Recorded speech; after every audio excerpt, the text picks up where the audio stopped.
Alụkwa ndị ọma na-ege ntị, ama m na voice m na-apụta ọfụma. Voice m na-apụtakwa ọfụma, ọ na voice m na-apụta menụ ka mmalụ.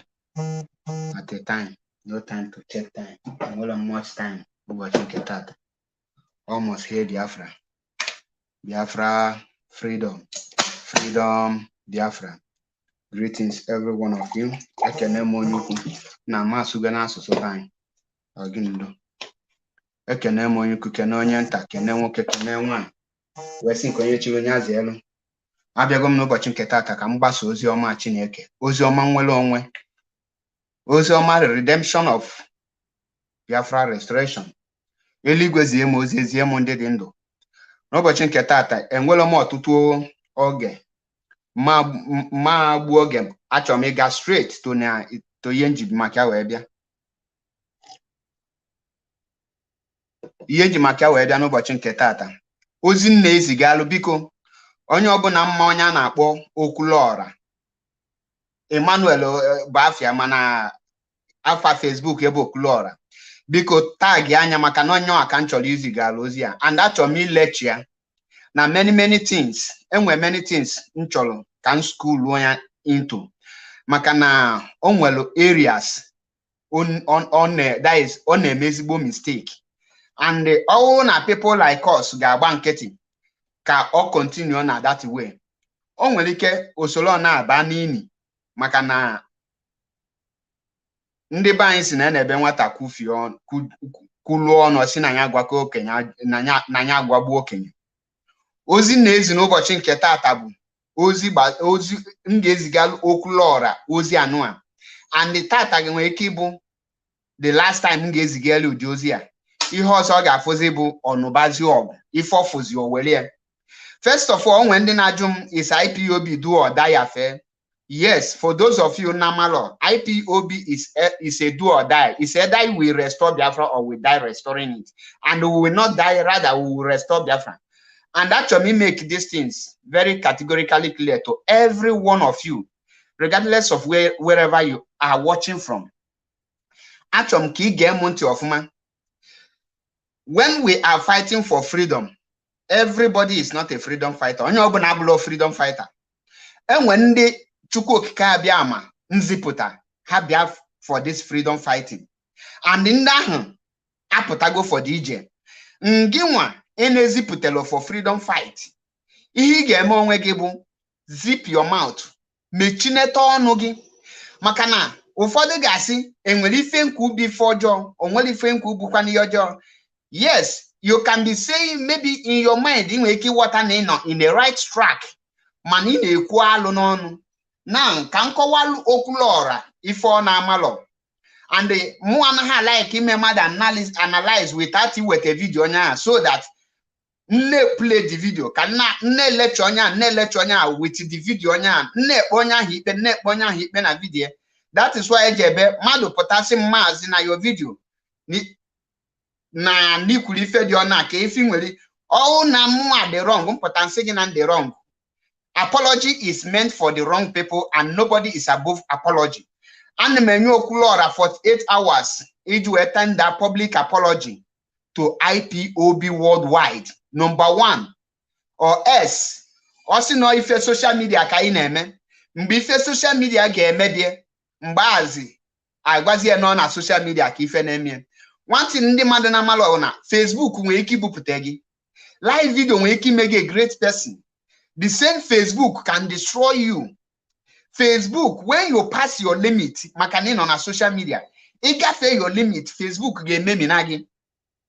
Now, ka ị ga n'ubi onye idea, anyị ka n'ubi onye idea, maka na ndị be anyị na-emezi nwete onye bata or nwete 2000 followers na watch ya, oche no mega arrive.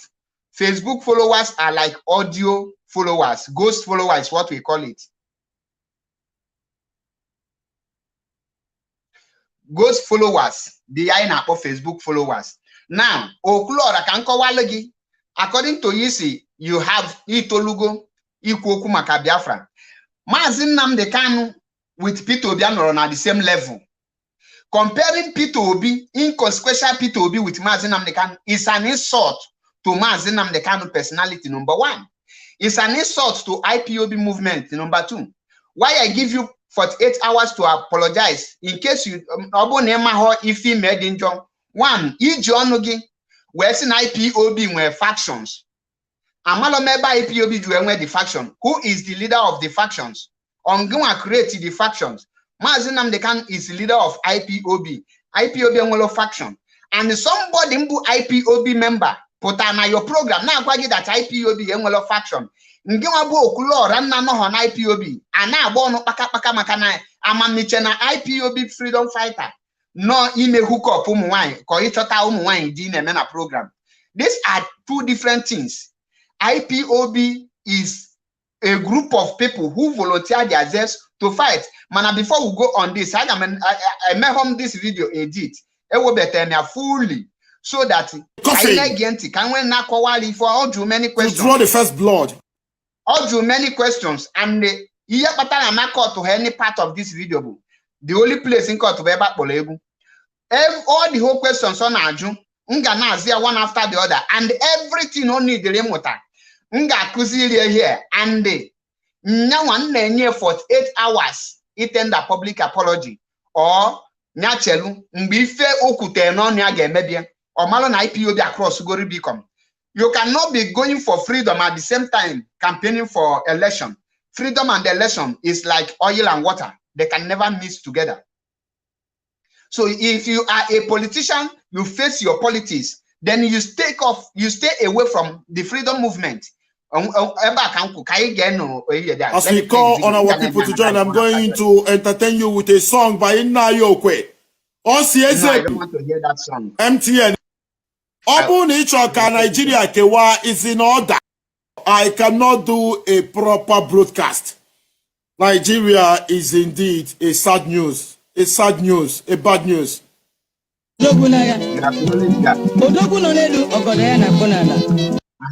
And the very soon, ndị nọ na camp Peter Obi ga-emebe ndị nọ na camp Maazị Nnamdi ever forget Maazị Nnamdi Kanu, one of the greatest ever to live, the greatest Igbo son alive, a man who was opportune to work with United Nations, a man who was opportune to take billions of. I want you people to pay attention. He is, according to him here, he is a pro Maazị Nnamdi Kanu. Remember, a pro Maazị Nnamdi Kanu can never be a pro Peter Obi. An IPOB member is an anti-Nigeria. Believe you me, any IPOB member, a registered IPOB member, is an anti-Nigeria, both in and out. And whether any IPOB member have anything to do with Nigeria. Every IPOB member is an anti-Nigeria and anti-politics. Anything anti-politicians. Listen to Okwuluora claiming to be in love with Maazị Nnamdi Kanu and all these fallacy statements coming out from his mouth. So after Kokuche this thing, then Nkowaziali for Namalo. Naira from the oppressor. But a man who said he's going to prove that it's not about money, that there are still credible, maybe few, credible black people alive.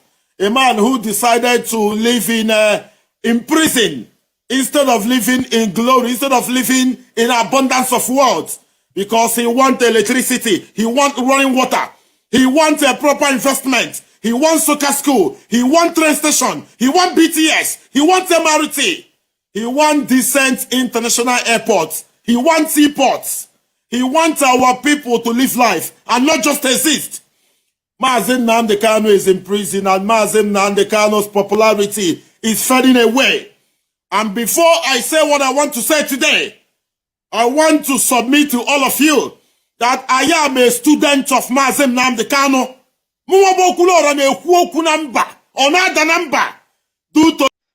At this point, Inga so close like Okwuluora or whatever it's called, Okwuluora, you are not a student of Maazị Nnamdi Kanu. Point of correction.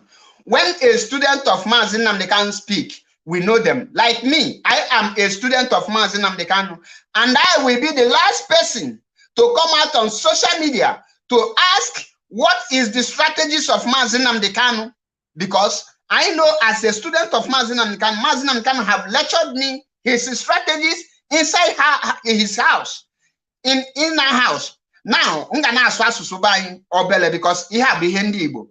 God permit me ka nsụ asụsụ banyị because enidlo m ndị mba ọzọ. Onye kpọrọ onwe ya student of Maazị Nnamdi Kanu kwesịrị ịma the strategies, the pros and cons of IPOB movement, because once you know Maazị Nnamdi Kanu, you know IPOB strategies. Now, at this point, ka ife gosi na Okwuluora bụ IPOB student of Maazị Nnamdi Kanu, is Maazị Nnamdi Kanu pro Nigerian government or pro politicians? Is Maazị Nnamdi Kanu anywhere in support any election? Have Maazị Nnamdi Kanu campaigned for any political office for any Nigeria? The answer is no. This Okwuluora, the question I want to ask you is this: what prompted you to make such shameful and arrogant program? Nimwe followers or Nine broadcast, that does not make you a freedom fighter. In a freedom fighting is different from organizing program to help the needy. A freedom fighting is not a meeting. A freedom fighter is not organizing program for hookup. You are good in hookup. That is why people are listening to you, because many Nigerians are frustrated and most of them need hookup. And what you are into is what other women are into. That is why you have your view. So I want you to pay attention. Whoever that knows Okwuluora should invite him here. Actually, me lecture and let Chonya Ngabuyanya make apology and don't refuse when he made the apology. Oga Balini das rugede. Na la Biafra. Osina asika nneku mu abu MAP na 48 hours. Osina asinya ga juo ndi nke malaka ona kedebe fa no tata. Maazị Nnamdi Kanu should let there be peace, not for saboteur and not for obstacle. Any person turned long as an obstacle or a stumbling block towards Biafra's restoration will turn the person to a stepping stone. Can you get anything? The mentorship of Maazị Nnamdi Kanu. Maazị Nnamdi Kanu made me to understand that you can actually say the truth and not die. Because the whole idea, notion is that ikwu eziokwu na ani Igbo egbuo gi, ikwu eziokwu na Nigeria egbuo gi. I have been speaking the truth all my life.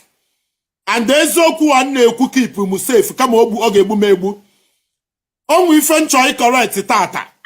Maazị Nnamdi Kanu bụ nwa anyị. Peter Obi bụ nwa anyị. And abịago m na social media, ime onwe okwu ada like ikwu.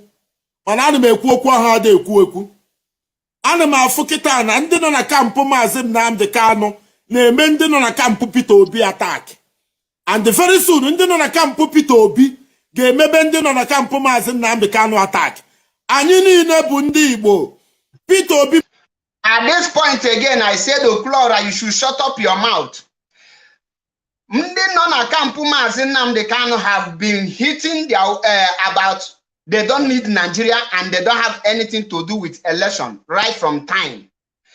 And in the Peter Obi bụ asịrị ha bulu abụmọnụ ha and their frustration biawa na their platform. For example, Biafran platform, Biafra Unity.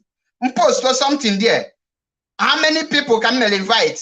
Here there are Biafra Unity, not Peter Obi campaign organization, not Peter Obi this thing, but you will see them there attacking me and causing mayhem. Good example again, Reno Omokri, a Yoruba activist or whatever. When the time he posts something, you see the same useless obituary people. They will go there and attack. And as of today, we see 3 days back, we see the vice presidential candidate of Peter Obi telling Zach Oji, calling him all manner of names, that he live in one apartment, a vice presidential candidate, and all these things is happening. You say you are saying the truth. That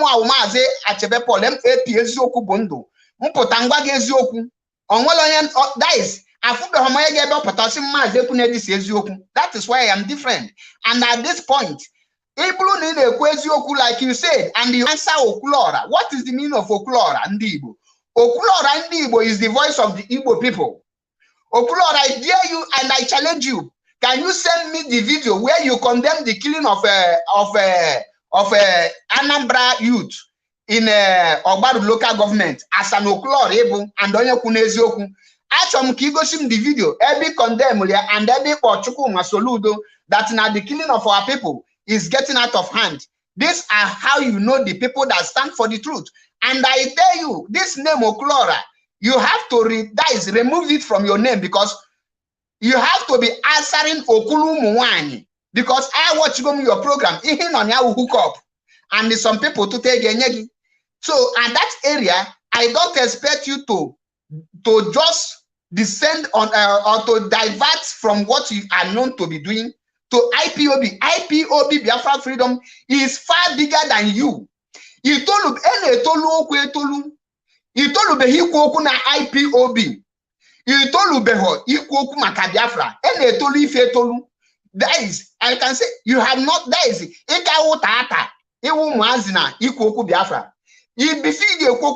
you have to grow up to be a man. Oh, nwoke na-ekwu Biafra.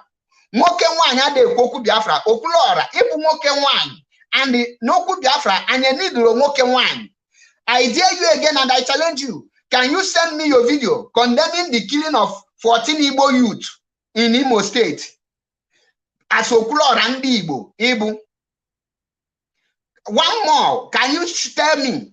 Okwuluora ndị Igbo, na-aza Okulu ụmụ nwanyị ndị Igbo, because all your program, you have been talking, everything is about why are you not married at age of this? Why are you not to this? Many of you will say, MAP, go and look for job. You are ranting.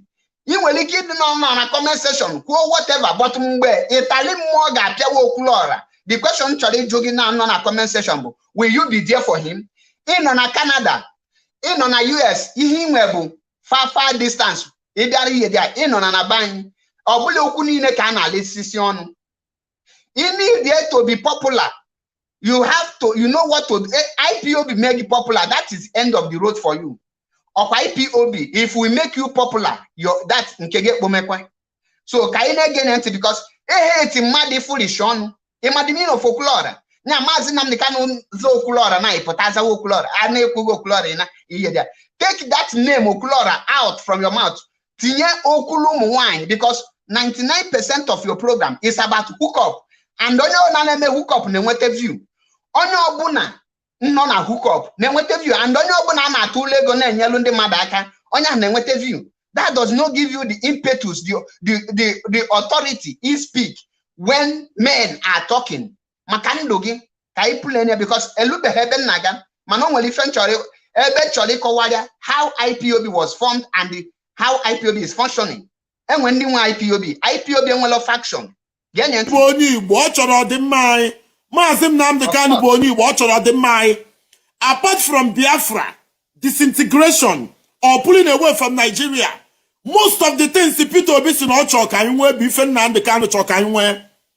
You are Obuni on a campo Mazim nam the can. Oh, let me put it this way. Obuni believe from a Nigerian election na PVC. You believe in total liberation of our people. Please, keep it to yourself. Promote your opinion. Promote your brand. Stop attacking those who name obedient and useful. You believe Rana Peter be Abu President. He tried to vote. Promote your opinion. Do not call people who name obedient foolish. Because now, at this point, can get Okwuluora address. Okwuluora. Emmanuel, because that Okwuluora is not befitting you, it's not your name. Emmanuel, let me address you here. The reason Egeju na support to P2B foolish is this. Can go see you something? Oh, it's not from this phone. Oh, phone can jamel here, but I think I have it.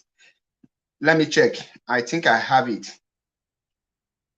I think just a minute. I will bring it. Makana nga kọwalụ gị na-ebe ịtụpụta nkịta akpị izi enya ka ọ na-afịa. Okwuluora, according to you called your name, if in afụ here now bụ the result of INEC registration, a man wait about a post to me on my platform. Na ihe ju ekpo ndị na-eso Peter Obi the foolish people. In 2015, Peter Obi was qualified to become Nigerian president. What deprived Peter Obi not to contest in 2015 when the platform for him to contest was out. Keife Patana Peter Obi contest law. Imalo. The reason is because the United Nations have not said anything. Anything. Maka Biafra restoration.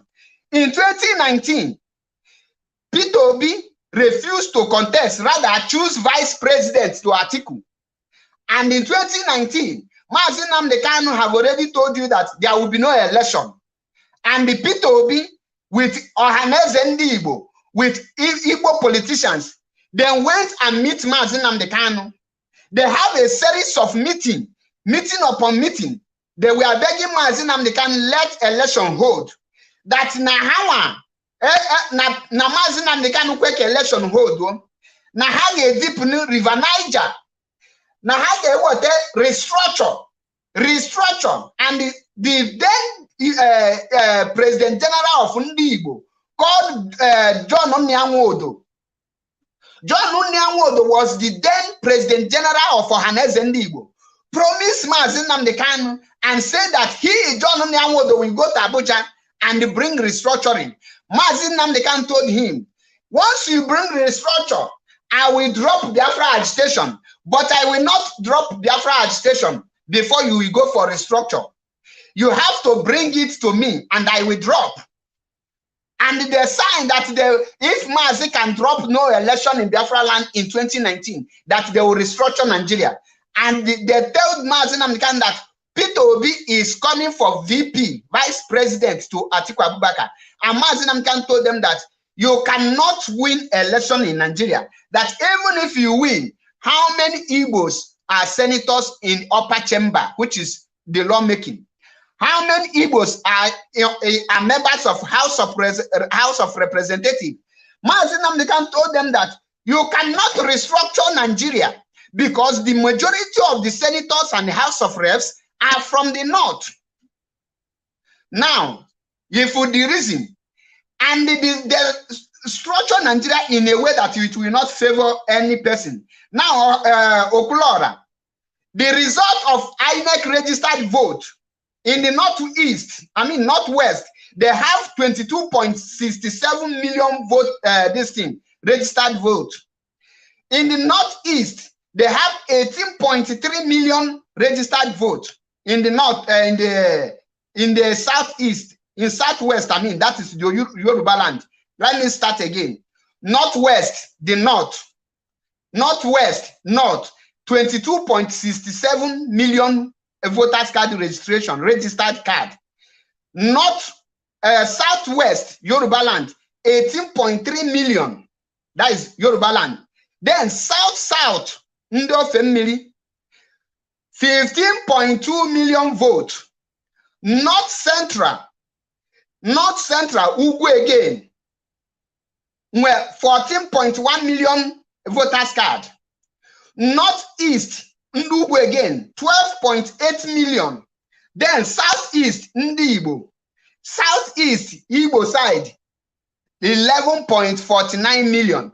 Now, okwuluora, tell me with the statistic of voters card you are seeing here, Keka Peter Obi, Ngeju Ebite, North, 22.67 million plus 14.1 million plus 12.8 million. Eba konya kailo the mass 22 plus 14 genyegi 36.68.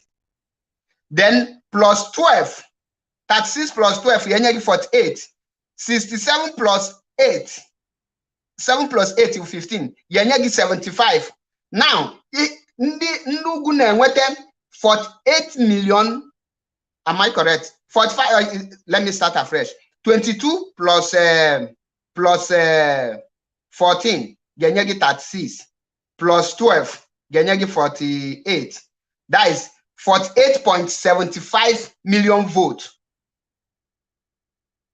48.5 million registered votes. So the north were 48.75 million votes only in the north. Then the Oduduwa were 18.3 million.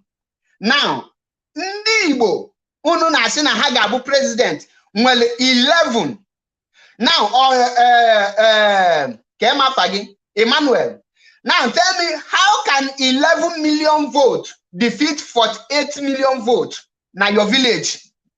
Or the possible? Now, another question, Chole Jugi. When Peter Obi knows that the PDP able kwesiri enwete power, president deny the ticket, Keifo Negosigi, they don't want him. If PDP cannot give Peter Obi ticket to contest under the platform of PDP, which is a direct opposition to the ruling party APC, which makes Peter Obi to have equal standard to contest for president. Kedife, okay, Steve Machi, thank you for the calculation. 51 million. Emmanuel ordinary head Kanji and calculate here. 51 million votes. Now, Gwamuka 11 million votes in the challenge. At this point, the moment Peter Obi got UK or Nachiete or the campo to Labour Party. Labour Party will structure. When we talk about the structure, I see the foolishness of Peter Obi, as educated as he is. In fact, I will educate. Peter Obi gabu all study the economy, I think, because there is a difference between education and the study. In Italy here, when there is something you will do, they will not say you are not educated. But that does not mean that you are not, you don't have something you study. When you study physics or you are studying engineer, you study it. Italy don't see you as an educated, because education means the characters you possess, the knowledge you possess, your behavior and everything, your ability to calculate it before your opposition. Now, Peter Obi Keifone, at that point, each of 1 year. Each of 1 year all stand there by his side. Now, Peter Obi Amelia Mba or Bandi Igbo join a Labour Party. Now, when we tell you don't have structure, what is structure? Structure comprises of K state, Labour Party now control. K constituency, Labour Party now control.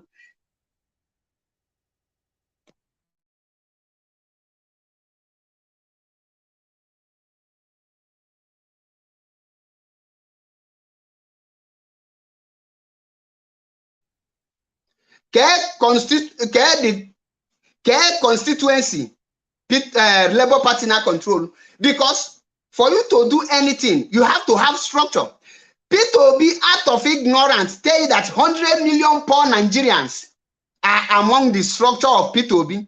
This is the reason why Nigeria in the mess, because when Tinubu was campaigning, when the late Buhari was campaigning, they asked him about his structure. He said that he don't need a structure. And after election, it took him how many months to appoint a minister to go work with him. Just a minute, can connect here my things. Now, these are things you need to look into. Now, can you get okwuluora again? Because actually, I play video. The place in the with okwuluora, Emmanuel. Because people, when you are broadcasting on Facebook, it's na Facebook akoyeri. IPOB is Abulon Koyeli group. And I bet meeting Umunna, and I bet meeting on the Enugu state or meeting on the Anambra state. Akajinam Dekano is beyond Umunna meeting. Now can I play no club? Very soon, Ndi Bogano Bogozo, Ndi Cho disintegration, Ndi Cho Peter Obi. That is the work. My network is embarrassing. It is no longer. Obuni Choka Nigeria Kewa. Promote your brand, promote your opinion, promote your ideology. Do not go out there and be insulting people who never obedient in a PVC. Ijwo Peter Obikita, how did your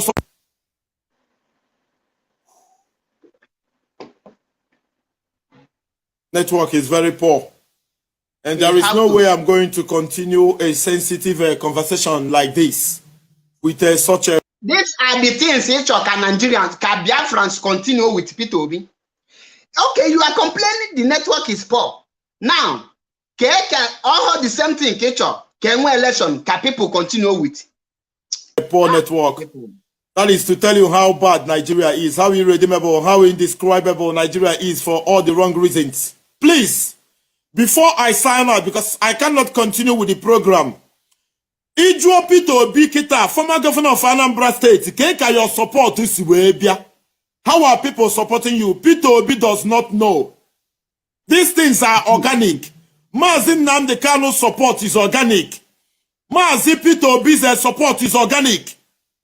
Mazi Nnamdi Kanu, last time Okwuluora said that peace must be restored in Igbo land. That name. If how naive or can get cover this man. If how use the word stupid or not be. If how dull the brain of this man is. Peter Obi supporters are the only Igbos. The question to go Emmanuel now. Emmanuel like you with fact and figures.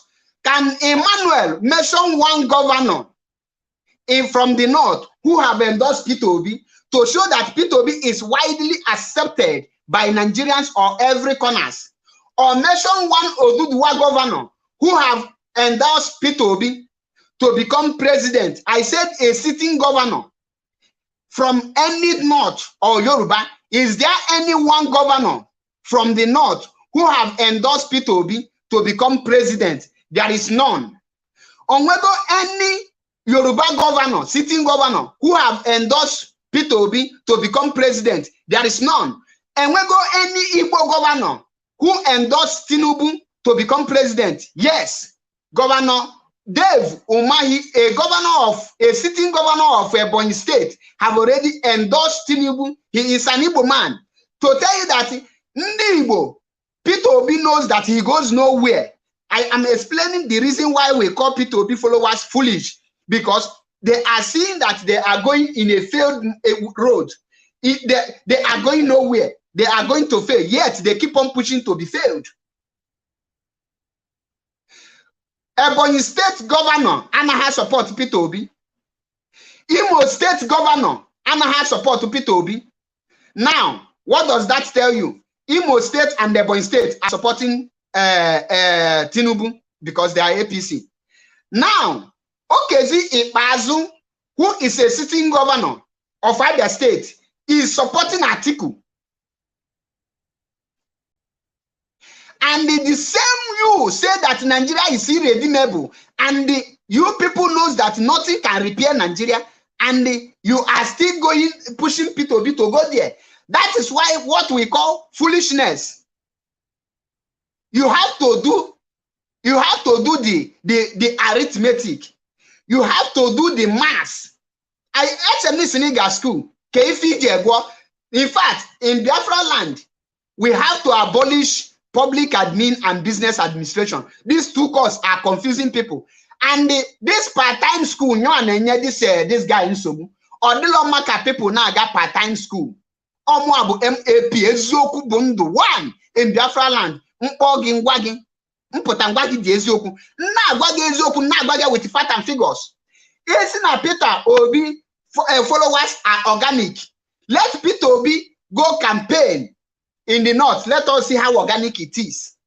In Osun State, the result is there. PDP scored the highest. APC scored second. The same Peter Obi organic followers were nowhere to be found, and the Labour Party scored 5,000 votes. 5,000 votes, and they tell me they are organic. Don't you know the meaning of forbidden? That you know the meaning of organic. In our English is not education, it's not our language. The problem of Nigeria buna onya mutana asezibo English, simple and correct English, onya habule educated person in Nigeria. Ugo Baby is another foolish girl to be watch out. Nkachi na Ugo Baby, no Germany. If you know something, you know with it. You know what people eziokwu. Why people now Peter Obi has no future in Nigerian president. Peter Obi bu president in Nigeria no can elephant is in a hole of a needle to pass. And you know all these things, yet you are still going there. That make them foolish. Now, in case you don't know why IPOB is against that, or some not IPOB, some of us, is because the UN have risen up to treat the matter of Mazi Nnamdi Kanu and Biafra restoration. The UN have risen up to treat the matter of Mazi Nnamdi Kanu and UN. Donald Azubike, greetings. I greet you. UN is treating that matter. Now, AU, African Union, is rising up to follow the suit. The international communities are now coming in to know the reason why Mazi Nnamdi Kanu was kidnapped, illegally rendition to Nigeria without passing due process. Now, what does that mean? The freedom of Mazi Nnamdi Kanu is a freedom of Biafra. The Obasanjo, who is a Nigerian machinery, many of you are Obasanjo is an agent of Nigeria, agent of Britain. Anything to do to cause to cause havoc to Ndibo, Obasanjo is behind it. Do you people know, in case okwuluora n'ịmalụ can let you I am Mazi Achebe Paul eziokwu bụ ndụ mkpọ gị ngwa gị. Okwuluora, let me tell you, when Mazi Nnamdi Kanu went to Israel for help for the restoration of Biafra, Israel government told Mazi Nnamdi Kanu to come back to Nigeria to meet Obasanjo, that Obasanjo is the diplomatic agent representing Nigeria in anything that has to do with foreign affairs. If you Obasanjo don't give go ahead, or you are going nowhere. Because of Obasanjo, Israel denied Mazi Nnamdi Kanu that chance of helping him to restore Biafra.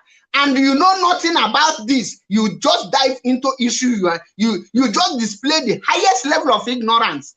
This is why people say that you are not educated. Because an educated person, before you dive into an issue, you have to study the issue. You have to go into the issue. You have to contact people. The same Obasanjo is the one bringing P2B. The purpose of Obasanjo bringing P2B is because Obasanjo see that he have failed to make the international communities not to listen to Mazi Nnamdi Kanu. The only chance and the only card Obasanjo have to play now is to bring P2B to divert the attention so that Ndibo will say we don't want Biafra, let's go for presidency. And when you now go for the presidency and you failed, you cannot come back for Biafra again. Or Guguisi, wisdom is not adakatanaru. What are they now? That's the role Obasanjo is using P2B to play. Obasanjo is a former dictatorship. In case you don't know, go and read history. Obuloma the Potosigi na Mongoboro Park discover River Niger. History. You know nothing about history. That is why IPOB can never tell you their strategies in public. You join my IPOB name, you join IPOB so that you learn. Because after I watched this guy, I lost the whole respect I have for him. I'm all of now, this guy is so stupid and foolish at this stage. To be honest, until he made this statement comparing inconsequential P2B with a man commanding over 70 million people. And now compare P2B that was impeached 4 times as Anambra State governor. Impeached. What was his crime? Incompetency. As I am, I'm from Anambra State. I am precisely. And I throw this challenge to anyone supporting P2B. If any person from Anambra State can come out and tell me that this is what P2B did in Anambra State, that turned Anambra from consumption to production, I will stop talking about Biafra. I said and I repeat, if anyone can come out and tell me this is what P2B, for good 80 years he was Anambra State governor, that this is what he did to turn Anambra State from consumption to production, I will stop talking about Biafra. There is no one state company or state infrastructure P2B created as Anambra State governor for good 80 years. And I challenge any P2B support. I will give them chance to call on this program. To mention one last time I confronted one of the supporters, I told me Hero is a private business. It's not Anambra State company. This is how you people go about lying, and you're answering okwuluora. Listen, I play the voice because someone buy naga. You can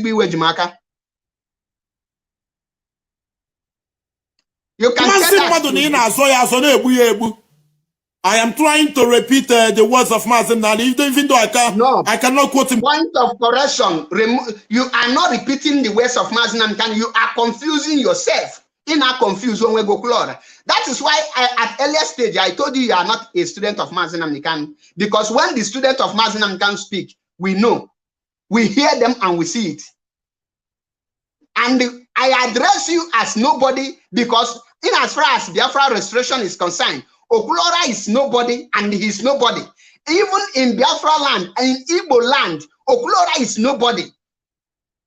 And with this mentality, that is why he failed in China and they bring him back. Because no brain age calculate. You just carry out, you come out and talk without investigation. Can you get to succeed in life? Can you get anything? Correctly, I cannot quote you word to word. Because no, if you are obedient, be obedient. If you want total disintegration, please promote your opinion. All the very embarrassing and all the very wrong. Nature total disintegration. Ijena the obedient. Now see the obedient na how many family. We are preaching democracy. We are preaching a system, a faction, a section, a place where. Let's put it here. Now, my people, call your lady can I didn't insult him. He is the person insulting himself. Now, a group of people in one region, he is advocating, let this group of people divide themselves together. Kawan now call for freedom. Kawan now call for one Nigeria. Now, the question actually to Okwuluora. All Nebulo an idiot. Newly literate. How can you use your two mouths to tell a one region so that they will look foolish before the world? How can the world now look at the Igbo people and Biafrans entirely and say, oh, they are talking about freedom, Biafra restoration, at the same time campaigning to become president? Okwuluora Majogi, Igbo international communities, you watch such people. What will you write of them, Okwuluora? This kind of people, half of them is talking about Biafra restoration, and the other side is talking about one Nigeria. What will you tell them? Okwuluora, in case you don't know the solution to all these things, as an adult you are, I thought you will ask Peter Obi with Igbo politicians to step down. There is a crisis. There is some people who want Biafra, Igbo people. There are some Igbo people who want one Nigeria. Can you people go for a referendum so that the majority, we will know where we stand? Let the majority decide if we want one Nigeria or we want referendum. This should be things coming out to show that you are matured and you are nigala. If for the reason mad potako illiterate, don't be angry because you advertise your illiteracy before people now call you illiterate. What is illiterate? Illiterate is what you are doing now. Telling a group of people to divide into two. One will be advocating for Biafra restoration. The other one will be advocating for one Nigeria. Have you seen any people who are looking for independence at the same time building their oppressors? Let me tell you, a freedom fighting is not practicing a democracy. The freedom movement is a quasi-military. It's in form of military. That is why when you hear IPOB, you will hear command and control. That word, command and control, you cannot see it in a democracy. You see it in a way, a place where democracy is not existing. That is why people like us, who are the students of Mazen Nali, when we speak, we play voice in Mazen Nali because I'm not looking Mazi lecture. Now you are endangering your life because of inconsequential P2B. Because once you are talking, I want you to look and go into your voice and you ask yourself, Igbo international community and the region in Onimia, will tell you report na Hatch of Freedom. It shows here that region touch. I mean, it's okay for that region. The region is talking about election, voters card. How will you look? I put it to you to answer me. People are entitled to the opinion. Open total disintegration. Preach a total disintegration. The only thing I'm telling people that are doing obedience is remember Mazim Nnamdi Kanu. You are relevant today. You are alive today. You are a proud Igbo man today. Nigeria is somehow respecting you for being an Igbo man. It's because of the brilliance, of the bravery, of the audacity, of the gods, of the temerity, of the effrontery of Mazin Nnamdi Kanu, the leader of Igbo people, the leader of the indigenous people of Biafra. The greatest. Now, wait, pause it there. Now, under 3 seconds, under 1 year, the man who have the impetus, the effrontery, and everything you just said here, the man who make the Igbos to be recognized and have a little respect, like you said, have been captured for just under 1 year. And you want to just gather everything and put it in dustbin because of 4 years or 8 years of P2B's personal interest. If how stupid and what will I call it? AD. Now, everything you could hear. This is the what you will say. Before any campaign or anything in Biafra land, go and free that man. That man cannot be in DSS. You are talking about election. Mobuni, the wise enough. The first step you could have taken as Okwuluora is go and free Mazin Nnamdi Kanu. Tell people to go and free Mazin Nnamdi Kanu. That is what you could have done as a human being. Man, guess what? You are not educated. That is why your brain cannot think. You only study business admin and the public admin. But Okwuluora school, be well educated. You could have reasoned what is the everlasting solution, not premature or temporary solution. What you could have looked for is everlasting solution, which is referendum and the freedom of Mazin Nnamdi Kanu. Because I will deal with. Let's see what's on our life. Itinye akwa gị niile n'ofu basket. Itinye some na fridge, tinye some na basket, tinye some na cupboard gị. Be wise. I am trying to get our people to avoid a calamity that is becoming visible. Please. Mazin Nnamdi Kanu is the greatest. Mazin Nnamdi Kanu saying na akwanyere onwe anyị ugwu. Mmadụ egbuzina nwanne ya. Obu na ịchọ ka Nigeria kewa is in order. When you come on your social media platform or you preach people, preach them disintegration. Stop attacking obedient people. Obedient people bụ ụmụnne gị mana fanwe a different opinion. Ha si na hala of Mazin Nnamdi Kanu mana ka ama na Peter Obi ọ ga-abụ president. Na ọ bụ na Peter Obi bụ president na Mazin Nnamdi Kanu ama nnọkọ na nga. Ife a bụ the opinion. And the argument is valid. Now, at this point, unanuli okwuluora mana ka mgbazi Okwuluora otonama oba no akanji we bulu MAP eziokwu bụ ndụ one in Biafra land. Amputa ndoso okwu. Anyamala pampa okwu amalom ka eji eto okwu mmanu. I don't know how to pamper words. That is why I am different from others. And that is why whenever I want to do something, I don't seek advice or I do it the way it is. Now, Okwuluora, according to how you called yourself, how can Peter Obi, you vote for Peter Obi? Let us do the mathematics now.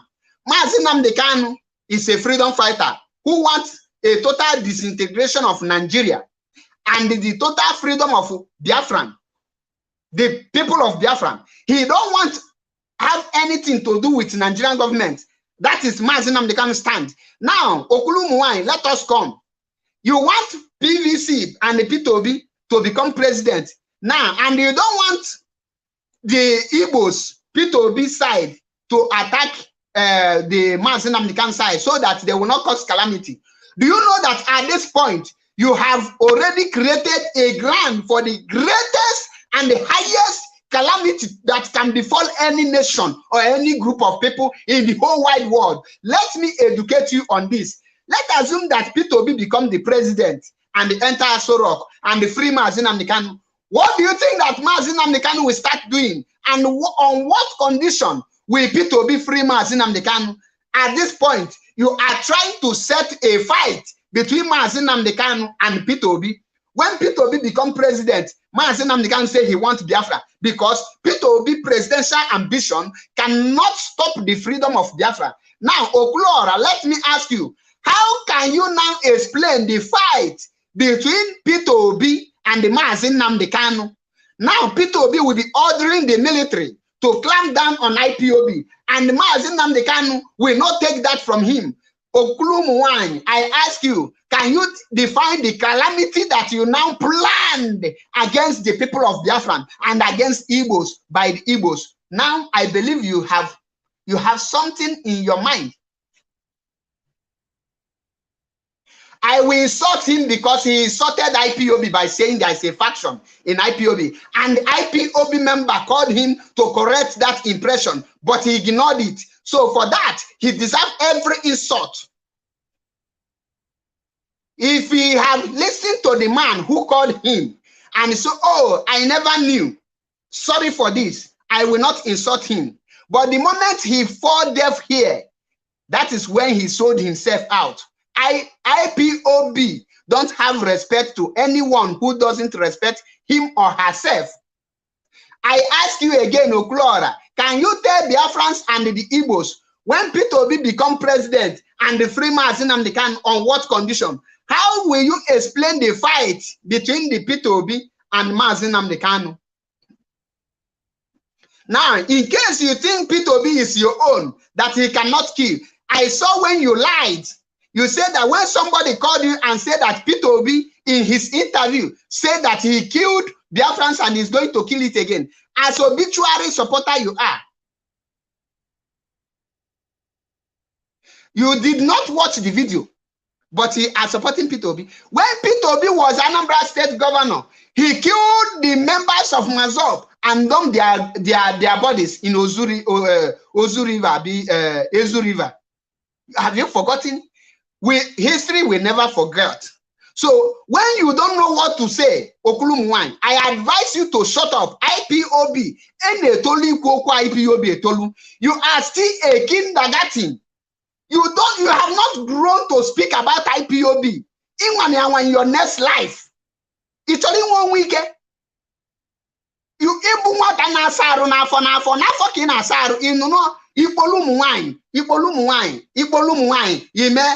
you see your wife in comment section. It's an IPOB name.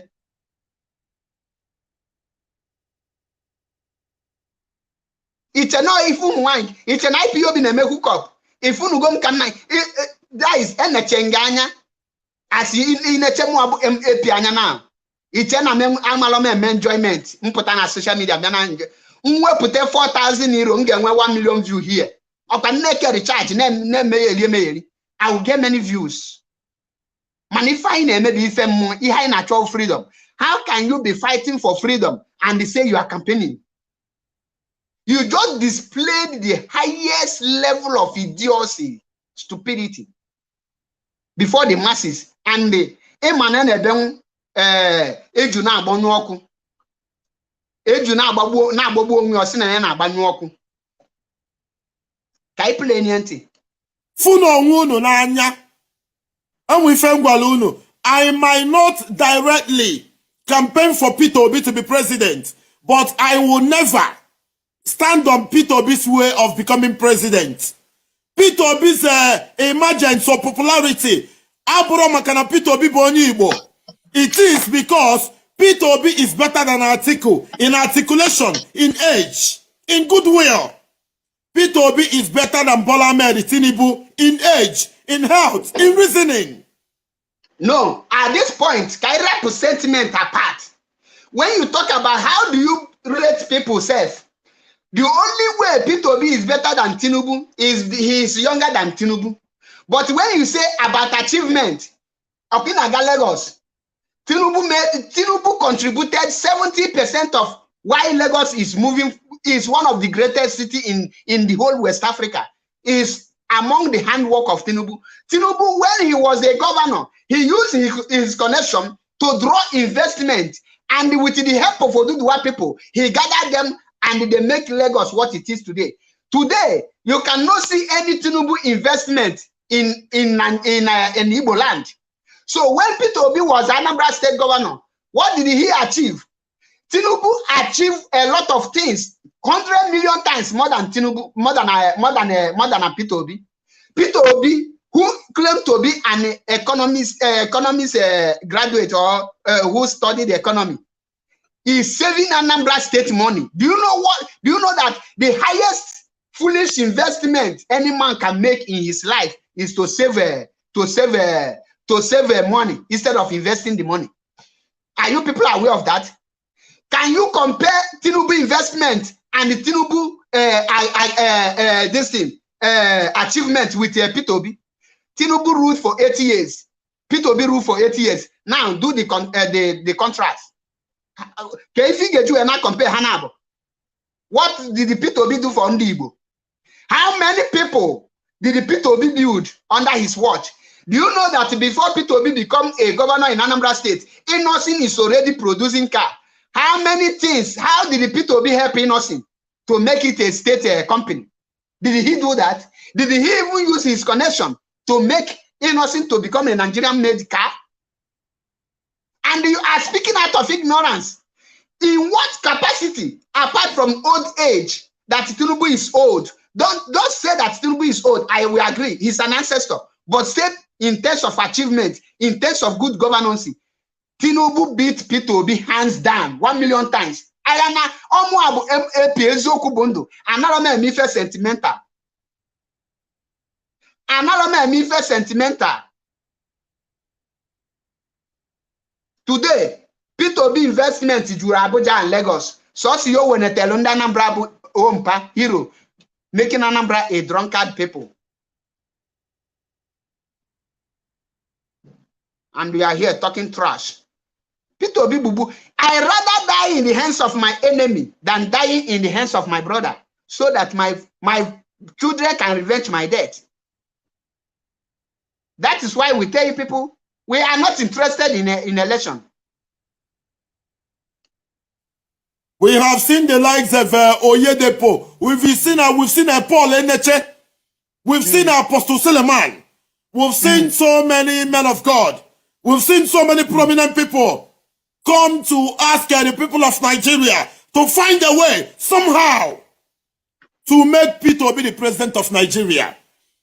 And I want to also tell our people, Mazi Nnamdi Kanu, Mazi Nnamdi Kanu is in prison because of us, not because of himself, not because of his parents. He sacrificed for this struggle, not because of his family, but because of the love Mazi Nnamdi Kanu have for our people. Stay in your lane. That is the message. Noruna lane, okay? Esina na lane, okay? Na runya nwanne gu nwoke mo nwanne gu nwanyị aka n'anya. Somebody is at the comment section saying there will be no election in Biafra land. Take it to your platform. People like you are the problem. You are saying no election in Biafra land. We will never tolerate that.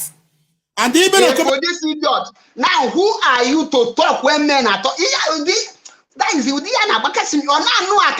IPOB thing sit at home. One idiot who follow Ogidi youth, a bullet AK-47 Maputan also. Today, where is him? Ekweneke made that guy made okwuluora. Banye no. Oku Biafra is not something you get in Muchaka Maputa Makanim with 2,000 followers. You will not see anyone today. Those idiots pump passion, so the youth leader at that time, where are they? Can they be fun? One let IPOB leadership. There will be no election in Biafra land. Then can you abo okwuluora ke wuyalia okwuluora any day the leadership of IPOB there will be no election. Okwuluora as long as see there just wuyalia me 1 minute program see there will be election. How can I Biafra land? Mazi Nnamdi Kanu let there be peace. Doesn't mean that now on your people got the kagi. Just inconsequential human being. Can only make us begaja. Okulu Muan, Iga China. Why didn't you make it there? The reason he make it in China is because he incapacitated. You are too dull to thinking. That is why you get obodo di China obodo ibo a blue empty-handed, not spending many years because he did reason. You are praising Mazin American. The question is you go Okulu Muan. What did the Mazin American stand for? Mazin American stand for Biafra restoration. Now, how can you be talking election when the person who you are praising, who you are so much cherished, is nowhere to be found, is in the hands of enemy, and the election is more important to you? Okulumuwa tonda gafugo gabali gidie. Chineke gabugo onu. All the kade say, "Imane gondi madu kiji elindi. You have no business of your own." All the kitchen imega rise. Ekwene ka IPOB tinyelo ganya. If IPOB buputelu go onodu, Iga high digide till the rest of your life. Iga high digide till the rest of your life. IPOB. We another chomado. We will dey our lane. Manichola anyidia. We will deal with you woto. Anyada agbazi egu social media. If I na agbazi na ambo, isi ni no na Biafra land ni ga-emenwe ebulubutele gi. Some of your followers in the fogi na anya gasi, you are just a noise maker. Yeah, this and that. Man address and the kagi make go noise. This is the same noise make you go hard to 6 feet.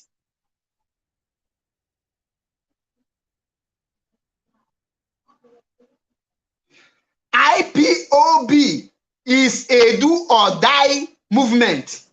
Before you join IPOB, two things involved. You have chosen that you will die at any time and you can be arrested at any time. All of them, all people not join IPOB. People not join IPOB. People who put a goal on can wear charge for your own good.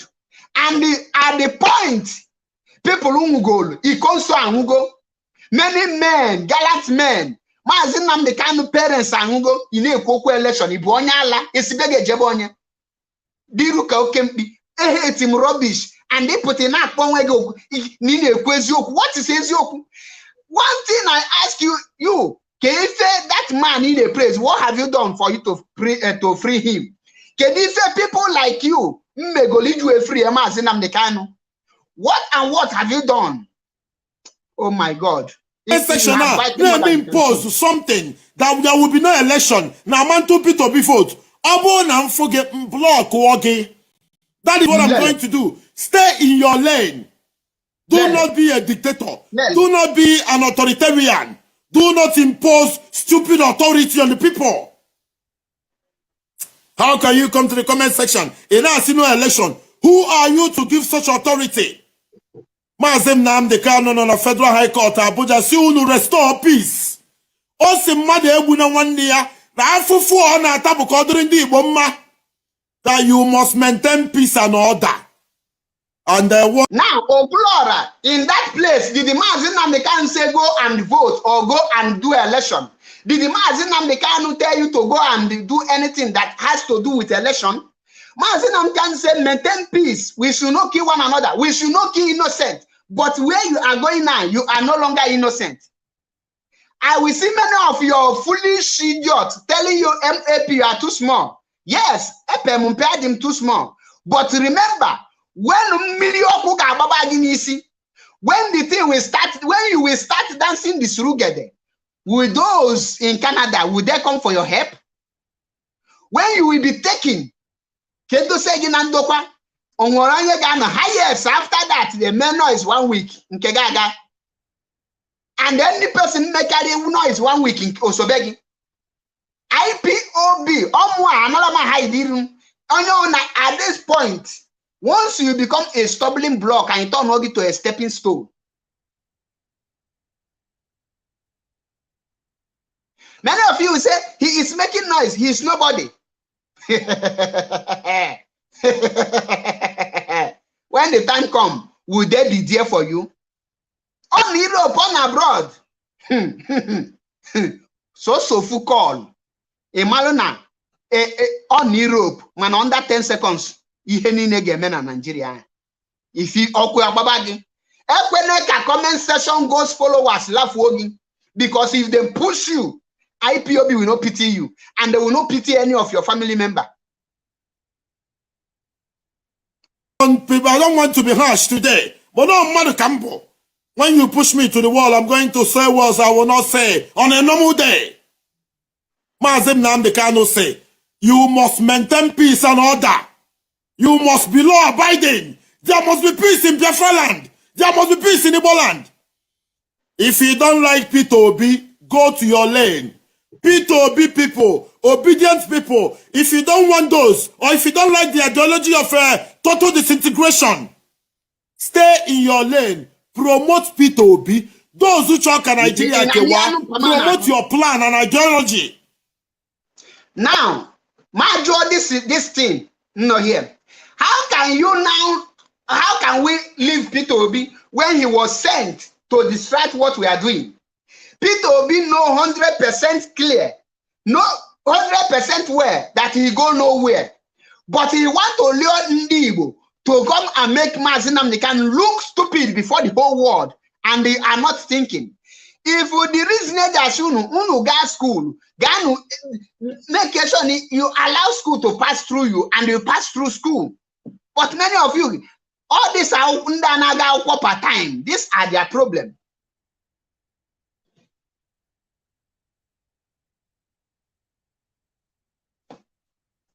Part time for the people. It's okay.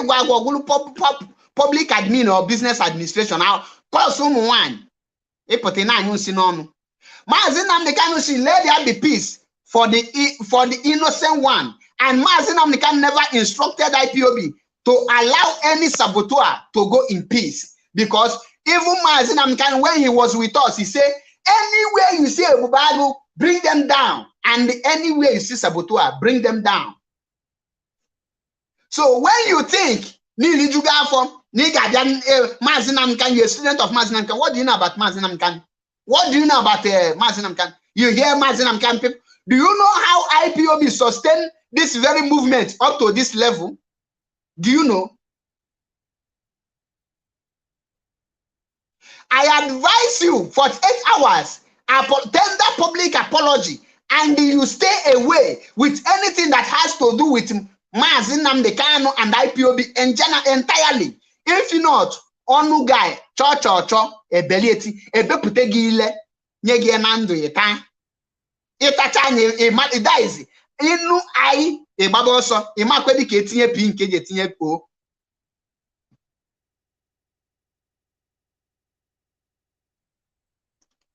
Obo na na comment section, si no onye 12 votes, igbuo ya. I will do justice by blocking you. If I na gunu tata, obo na ye meria by December, I go enwe another one na Igbo. Ke ndi ga anu ogu a, ndi choro nkewa na ndi na support to Peter Obi. I've taken my time to study this scenario, this plan, this circumstance, and the possible outcome. That is why inje timbo no tutu akande buy water. Onwe onye choro igba PVC, Peter Obi is obedient and useful. Why PVC gi? Obu ni choka Nigeria kewa, promote your ideology. All you need to do is to call us on phone 090-1734-2796. Egwa mi ifa ge make enwete Biafra before next year. You know. Now, ndị na-asị gị na this man ga school. Onye akita ga school. Egwa mi ife ge make enwete Biafra before next year. Automatically with this statement, Ogosi no anya will pure stark illiterate. Gini ka digi ki ge me kita from now to December when enwete Biafra.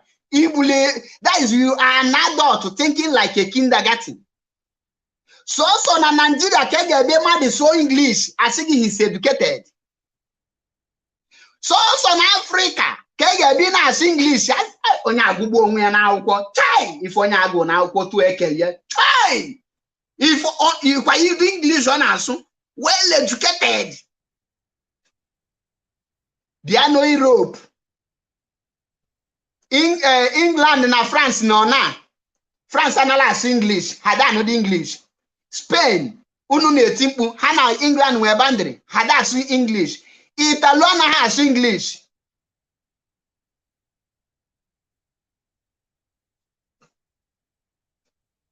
Italo da asụ English.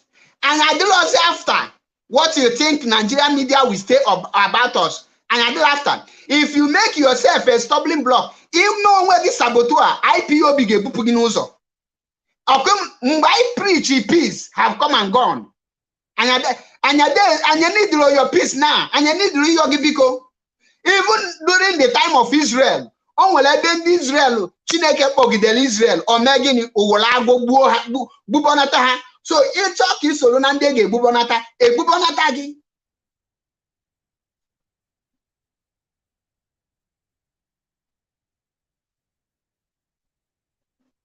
One-on-one reason okwuluora cannot stand me for 30 minutes. Or ebet him here. Each one drop a link represent ya come na phone. Can join your 5 questions on amonu jiji. On well any educated person gonna key on ako. You know katifo na saru na fo. Can reason if they are saying, oh, why are you not married? At what age can work with him? No why? Is that reasoning? Or he is sick, we need account. Ibonyala. No idiot, you are just an envy. In terms of money and equipment and wealth, Akamo okwuluora by 1 million times. In terms of money and achievement, Akamo okwuluora by 1 million times. So what will I jealous about? If your stupidity, onye no na Nigeria na yego, Kamua, MAP, jealousy. Jealous of his hardship or jealous of his failure in China? Can you not jealous about him?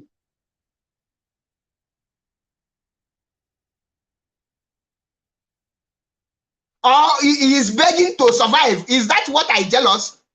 One name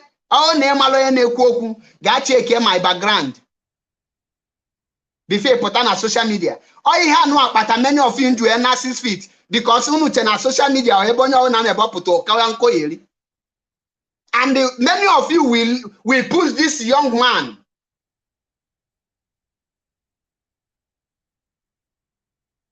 Many of you will push this man to his early grave. And that time, he say, oh, what a good man, what an innocent man. But now you people are pushing him to his early grave. All of you are pushing him. But when he go there, if he cannot use an ordinary akonuche, let him continue. It's an IPO in a hook up a program. Now get on wherever you naga. Mazin Nambekano is a person who loves to argue and is going to beat you with a superior argument. All yes, I'm asking is simple and it's clear. Oburu ni ichoka Nigeria kewa abiazin online na ako ndi demo obedient to ono akozina ha ono. Obu na ina emi fe na abofu oge odiro wrong. Icho itinye akwa gidi ina ofu basket. There is a call from Sweden. These are the people in Asim Nonya we reason, Nonya in terms of reasoning. No wherever she has raga. Now, or is telling you here that IPOB is like a political party, APC and PDP. Or you be campaigning for Tinubu, I will be campaigning for this thing. If you are Nonya reasoning, now tell me, how is this man reasoning?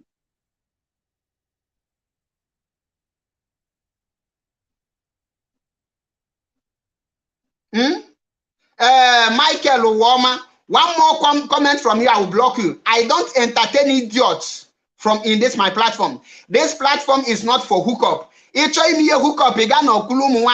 Platform, maybe a hookup. This is IPOB platform. Biafra unit and if you don't take yourself out, I will block you with immediate effect, with immediate alacrity. And all of me here pamper West, and well any single respect to any idiot. MAP eziokwu bụ ndụ one in Biafra land. Ngwagi. Onye zuzu anya adanya fam. You are hereby blocked. It's an enemy one here. Look at this inconsequential imbecile. We are here to tell you the truth. Continue pushing okwuluora until he die. When he die, he will not come and cry. Mbaz, ajuzi hafa.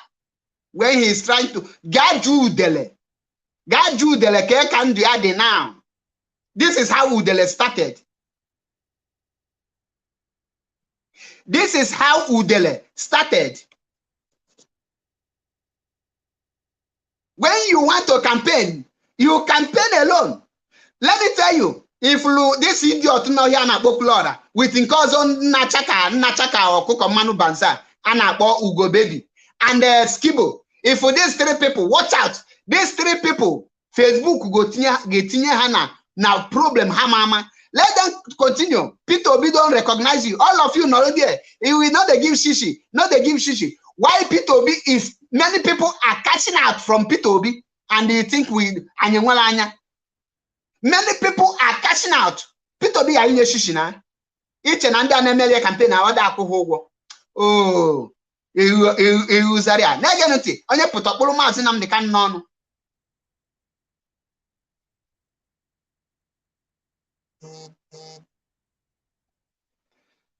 Chibuzo Chukwuemeka okwuluora na ngwaria one more video like this. One more video like this or lost one of Biafra land. Call to here and they do a couple of million on way.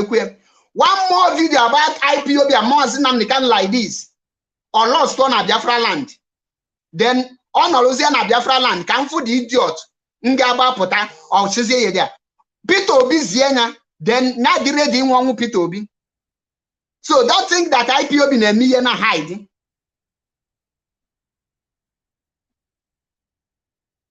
If you want to know the strategies of IPOB, come to IPOB. Or will any person in the intelligence in Gapota why his strategies in public? Or will any person in Gapota why strategies on they use in public? In my meaning of strategy, what is strategy? He is asking about strategy. What is strategy? Strategy is your plan. What you are about to do, not what you have done. He wants to drive your strategy and sell it to Nigerian government. And many of you are telling, he is asking simple question. That is a question that is coming from saboteur. A question that comes from saboteur. The only person that kind of question, boom, only representing Nigerian government. What is your strategy? Strategy. Now, IPOB now, leadership, their strategies. What they are doing or what they are about to do. And he educated. Now, what is Peter Obi's strategy against Tinubu?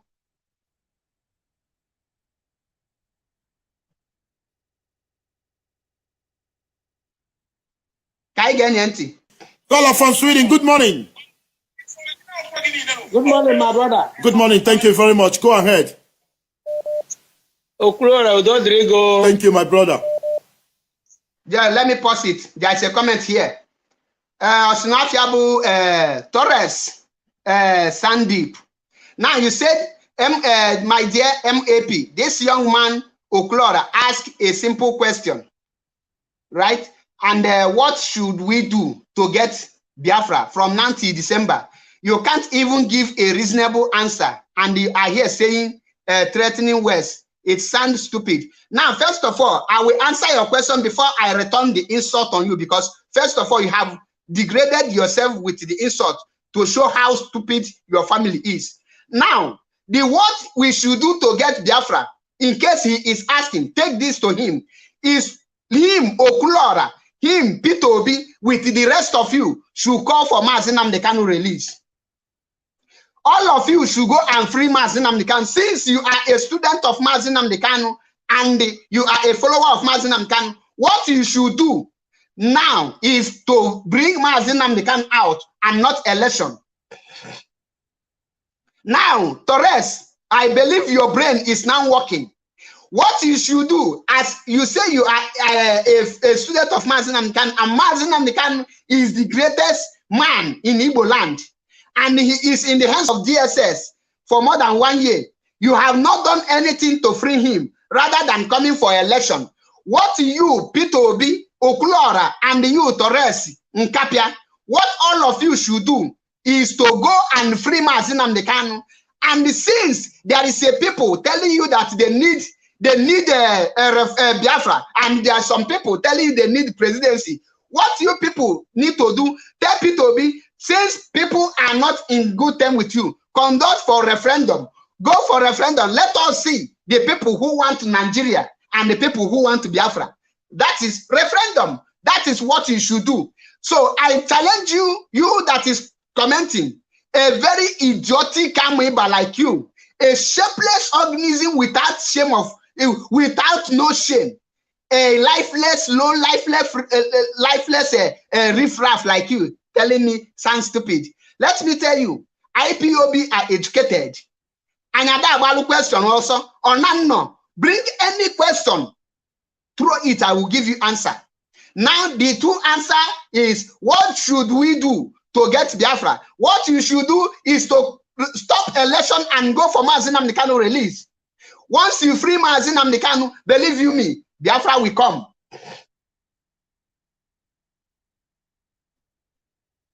I want him to preach the way he's standing here. Let him preach the freedom of Mazi Nnamdi Kanu with his platform. Have he, okwuluora, preach about freedom of Mazi Nnamdi Kanu? Have he, okwuluora, call for Mazi Nnamdi Kanu release? The question I want to ask you people again, those of you campaigning for P2B, what have you people done to free that person you people are calling your leader, you person you respect? What have you people done to free him? Now, if somebody now tell you there will be no election for his leader to come, it is because the person loves Mazi Nnamdi Kanu.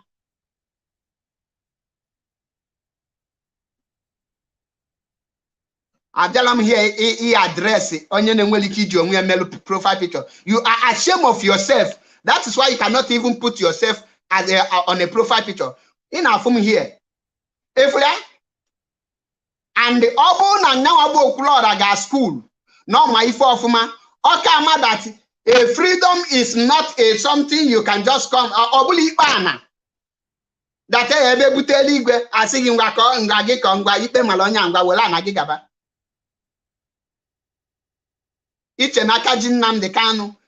Have you asked yourself who kidnapped Mazi Nnamdi Kanu and what purpose do they kidnap Mazi Nnamdi Kanu? P2B and the rest of Igbo politicians plan to kidnap Mazi Nnamdi Kanu because of this very election. I tell me go into that. This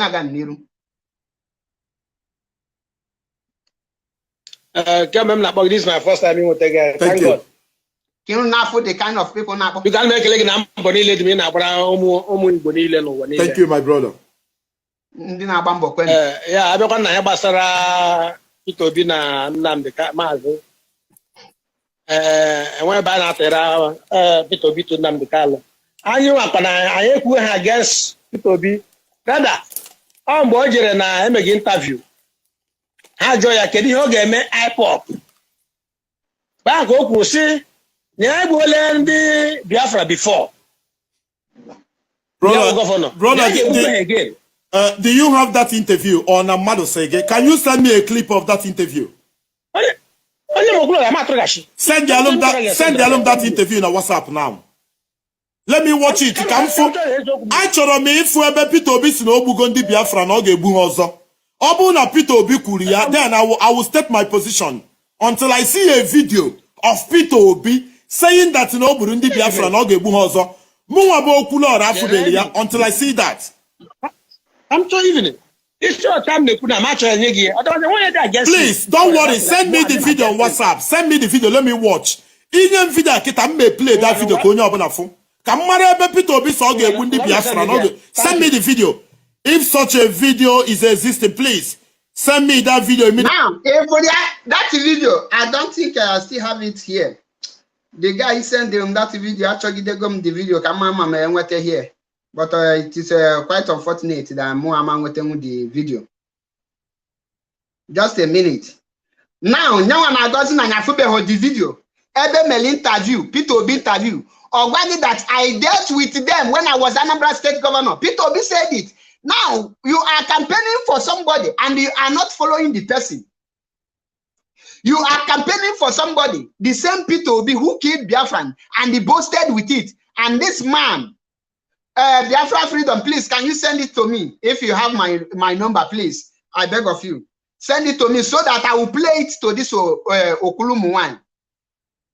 Let me drop my number here so that they will see it. And you will see some people, before you are following people, you don't follow them to know the activities. Let me put it here. Just send it to me so that I'll play it to this man. These are the problem we are having in Igbo land. People like this. The number is plus 39 35 12 95 77 52. You will see it on the screen. It's right there right now.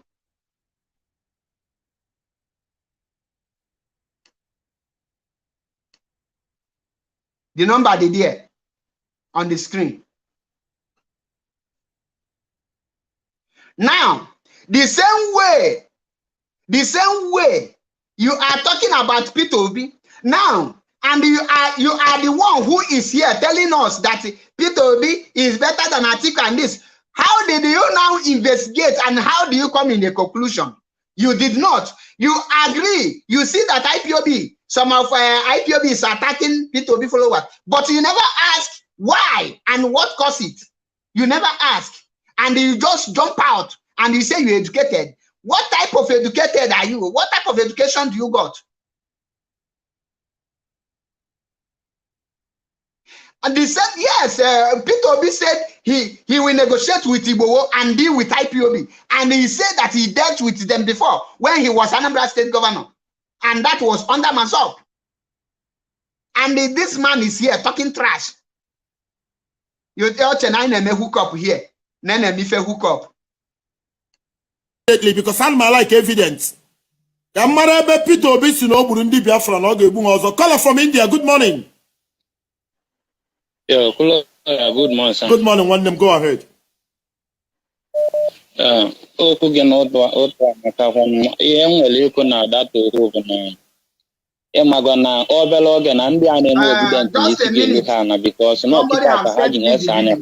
Let me play it.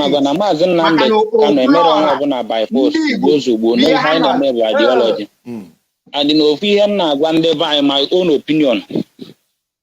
But na Mazin Nam de Canovo only on Lupita Yazo Chitalan online, Mana Ferra, Mana State, Manebo open up on Aguagani Rugi. Ivan open in a watch and one up given Oyanambra State to Cambo, Pito be Boyabo, Oyanambra State to Cobo. And the Pito be an edge, which fellow Munia Matanivo on a Gano Chitalan. Emma, in like unable Madon or Barrow, more than 100 people last month. Okay. On where them bossy Peter be doing put on a Twitter account at least say now condemn or not support. Brother, I don't know if you understand my point. Wait. Listen, this guy is trying to draw the attention of this okwuluora to the massacre of massacre of Biafra take place in Obaru local government of Anambra State. And out of hypocrisy, this man is munye respect or call to buy the guy off. Peter Obi Nachibu, president of a whole nation, cannot condemn a killing from his own state. Then Keko Geju a president. Let me play the voice. In case before I continue, let me play the voice. Listen.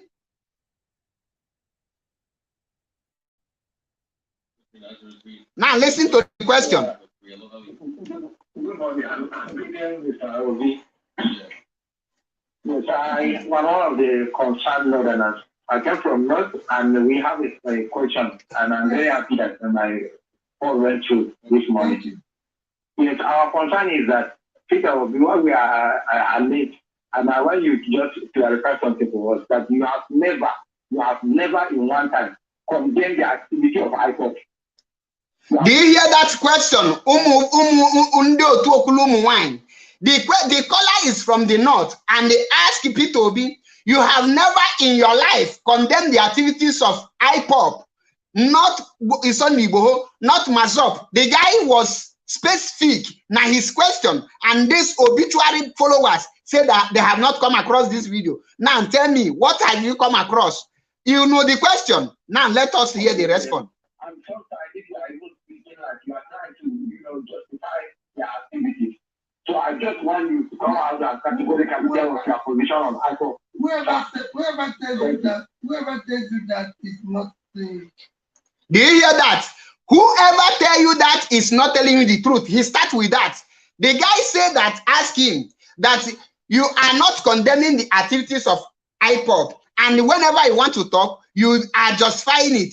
And he responded, say, whoever tell you that is not telling you the truth. I believe okwuluora will listen to this one, and now I will send it to him. I'll find his number and will send it to him. And all no place here, thunder about one yimi. Always say this, and I maintain that.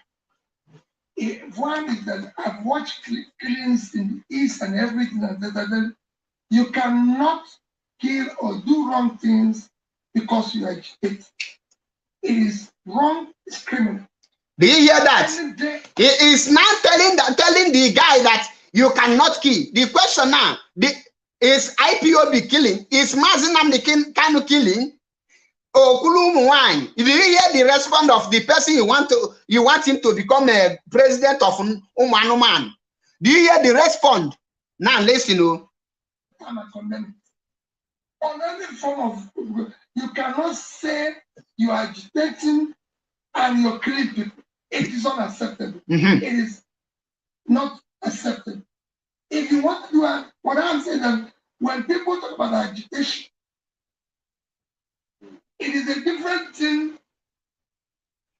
We can deal with all those things by dialogue. Today, Peter is president. I can tell you, our dialogue with all agitators. They're listening. This is the normal thing, the normal society, the democratic society. But I will not discuss with criminals. If you kill or kidnap or make people, we will deal with you decisively. And I've done it in Anambra. I have done it in Anambra. Needs to be dialogue, and that needs to be dealt with. Go and check it. The Anambra State. When I came kidnapping, everything was everywhere, and I dealt with it head on. Did you hear that? He have done it in Anambra when he was a governor, and like Hope Uzodinma is doing in Imo State now. If Hope Uzodinma, after he kill Imo youth finish, he want to become president tomorrow, he will tell you he dialogue with the people he want to dialogue, and that with criminals and kidnapping. The same way Hope Uzodinma kill 14 Igbo youth and say that they are criminal. This man is now telling you that the Mazop member he killed in Anambra and they put their dead bodies in Ezu River is non-criminal and kidnapping. And he telling you that Mazi Nnamdi Kanu is the leader of IPOB and a killer and a kidnapper. The man that asked simple question. He asked simple question. Why are you not condemning IPOB? He said that he is condemning IPOB. Okay, he defended his question by telling you what he did.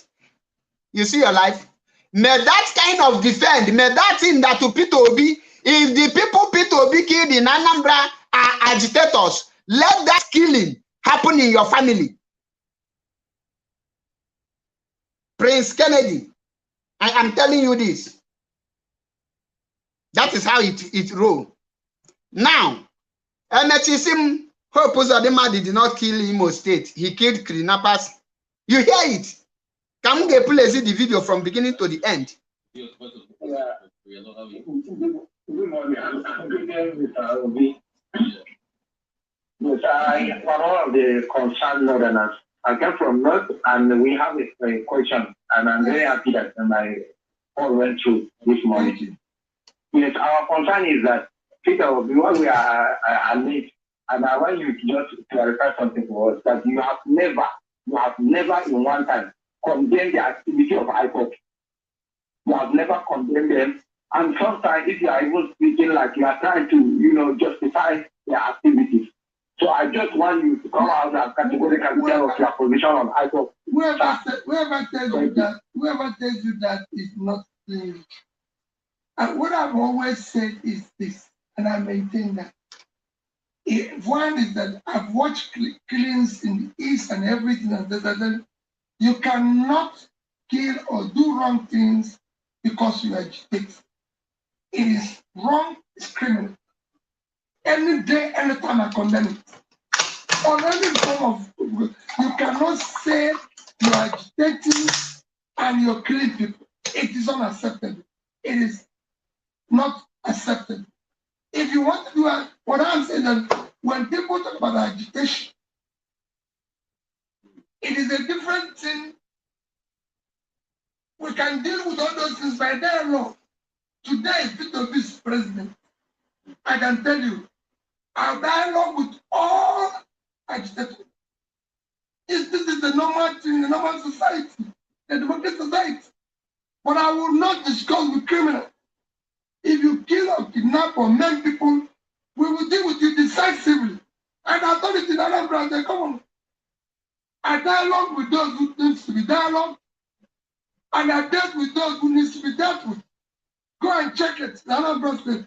When I came kidnapping, everything was everywhere, and I dealt with it head on. That's how it is done. You don't go and mix, say, a Sunday who's talking about agitation. You can call him. Do you hear that? You don't go and mix Sunday Igboho, who is talking about agitation, with others. Who are the others? IPOB, Okwuluora. Do you hear that ending? Umuazi Okwuluora and Okwulumuwai. Do you hear that ending? You cannot go and mix Sunday Igboho, who is agitating. Remember, the question was, why are you not condemning IPOB? And when he want to give an example of agitator that he will negotiate with, he mentioned Sunday Igboho. And when he want to talk IPOB, he say criminal people that is kidnapping. And he say he dealt with them in Anambra State. Now, those of you who are supporting this man, those of you who are still in support of P2B, now, can you tell me who is he referring as criminal and who are the people? Can you? Now, mad people everywhere. I'll give Okwuluora 48 hours. I will still remind him case or what an ECBC Boncha. Now, tender public apology for the insult on IPOB. Let's go.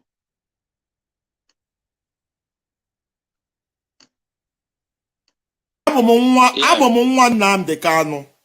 Na na-eme ife anyị furu na-emebi due to inspiration Maazị Nnamdi Kanu nye m. Ife na-ekwu bụ ọ bụrụ na ị chọrọ ka na ị nọ of the opinion that Nigeria will not work, Peter Obi cannot be president, no Biafra ka ị chọọ. Be preaching Biafra, rapụ ndị obedient ka fa mebe nke fa. Ka anyị rapụ ị na-akọ onwe anyị ọnụ na-anụ ọgụ. The event na-agwa gị na will cause, ọ ga-cause physical confrontation soon. Rapụnụ ndị obedient mebe Biafra. Mụnwa bụ onye Biafra. Achọrọ m ka anyị na-akọ ọnụ ka a na-enwe argument ọ ife m achọrọ. Onye ọbụla akpọrọ onwe obedient mbọchị IPOB ga-asị na ha achọghị match. Onye ahụ pụtazie ka awolisie match ya. Anya da yomadu biko, you cannot be campaigning and be talking election in a region where they are talking about freedom. Onye ọbụla achọrọ be obedient. Let the person just take his bag and baggages. Go to the north. Be obedient there. You can campaign in Yoruba land, campaign in the north. If we Biafra land, when the time comes, you cannot do that. We cannot contain such miscreant in Biafra land. IPOB is a freedom fight movement, and they are trying to liberate the Biafran land. So, in as much as you are in Biafra land, you have no choice than to obey. We are not practicing democracy. Tell Okwulumuwai, IPOB is not practicing democracy. This is a freedom fighting movement. The what Okwulumuwai need to be praying is this. Always pray that the leadership of IPOB will not come on Radio Biafra to announce there will be no election. How many announce? I challenge the person who got now. Wanza ya potazi nyabia kuchuzo. Kama wive diche Facebook na grand. No wahala. Even when na ndị obedient ya bụ Peter Kanaji na ọwọta ihe na-eme na dị Nigeria. Mana ebelieve m na agbachi ha nkịtị na obele oge na ihe ha na-achọ na anya ha ya atụtụ anya ndị nwa na oge. Leave them brother. Ọ na-adị mma isi mmadụ ya eje na oje fail or nata. Leave them. If they go and fail, they come back. Ife ma achọrọ bụ ka anyị na-akọ ọnụ anyị bụ ụmụnne. Maazị Nnamdi Kanu nọ na kọọtụ kwuo na ọ chọọ ka udo dị n'ala Igbo. He said, leave them. If they go and fail, they come back. Then we will start afresh. If let's signal gas school. Nebo no na ta fu ko dira yi ma. All the way them embarrassing nigga. Yeah, now, imana people know how to hijack. And when go to the no money get show that way right there. Biafra bia. I'm now 1 hour 50 minutes of this program. Actually, where do we go? I'm not his follower, and I'm not Grand. A lot of them are not calling. There are calls from women as well. Let's go to this local call as well. Caller on the phone. Good morning. Yeah, okwuluora. Good morning. One nebe is let me check if this place. It's Moscow. Oslo, Austria. Oscar from Graz. From Graz, Austria. Thank you very much. Go ahead. Yeah. I have a caller here. One day because eventually this is your topic. So Ndewo Mazi. Ndewo. This is Dr. Donald Ndewo. Ndewo Mazi. Am I allowed to say something? Go ahead.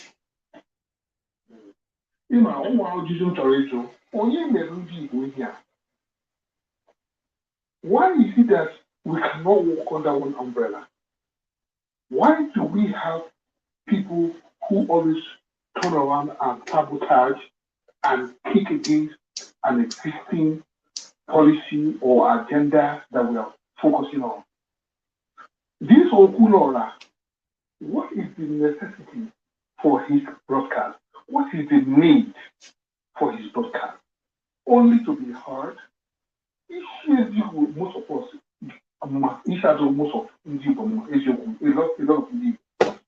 Because this man, of course, now to IPOB member, on our photo here, on our photo now, saying all these kind of things.